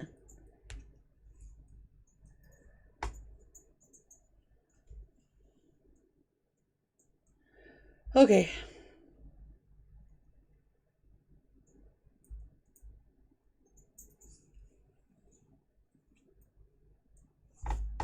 Yeah, it'll probably be like 6:37-ish my time.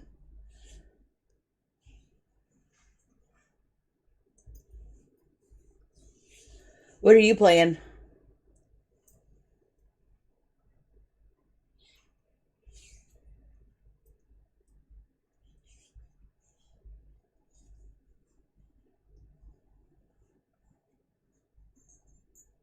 Ooh, yes. Ooh, I'm gonna try to watch some of that. I'm gonna get the dogs walked then. Alright, well that works out then. Okay, so we'll do that. So, watch Coco when she starts Deadly Device. It's a very good game. And then I'll be back with Curse of Blackmore Manor this evening. Then it'll be dark and it can be a little bit more spooky.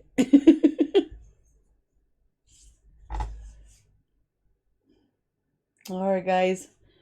Well, have a good afternoon. I'll see you guys in a little while. Bye, guys. Yes, woot. I like the dancing cat. Alright, guys. See you later.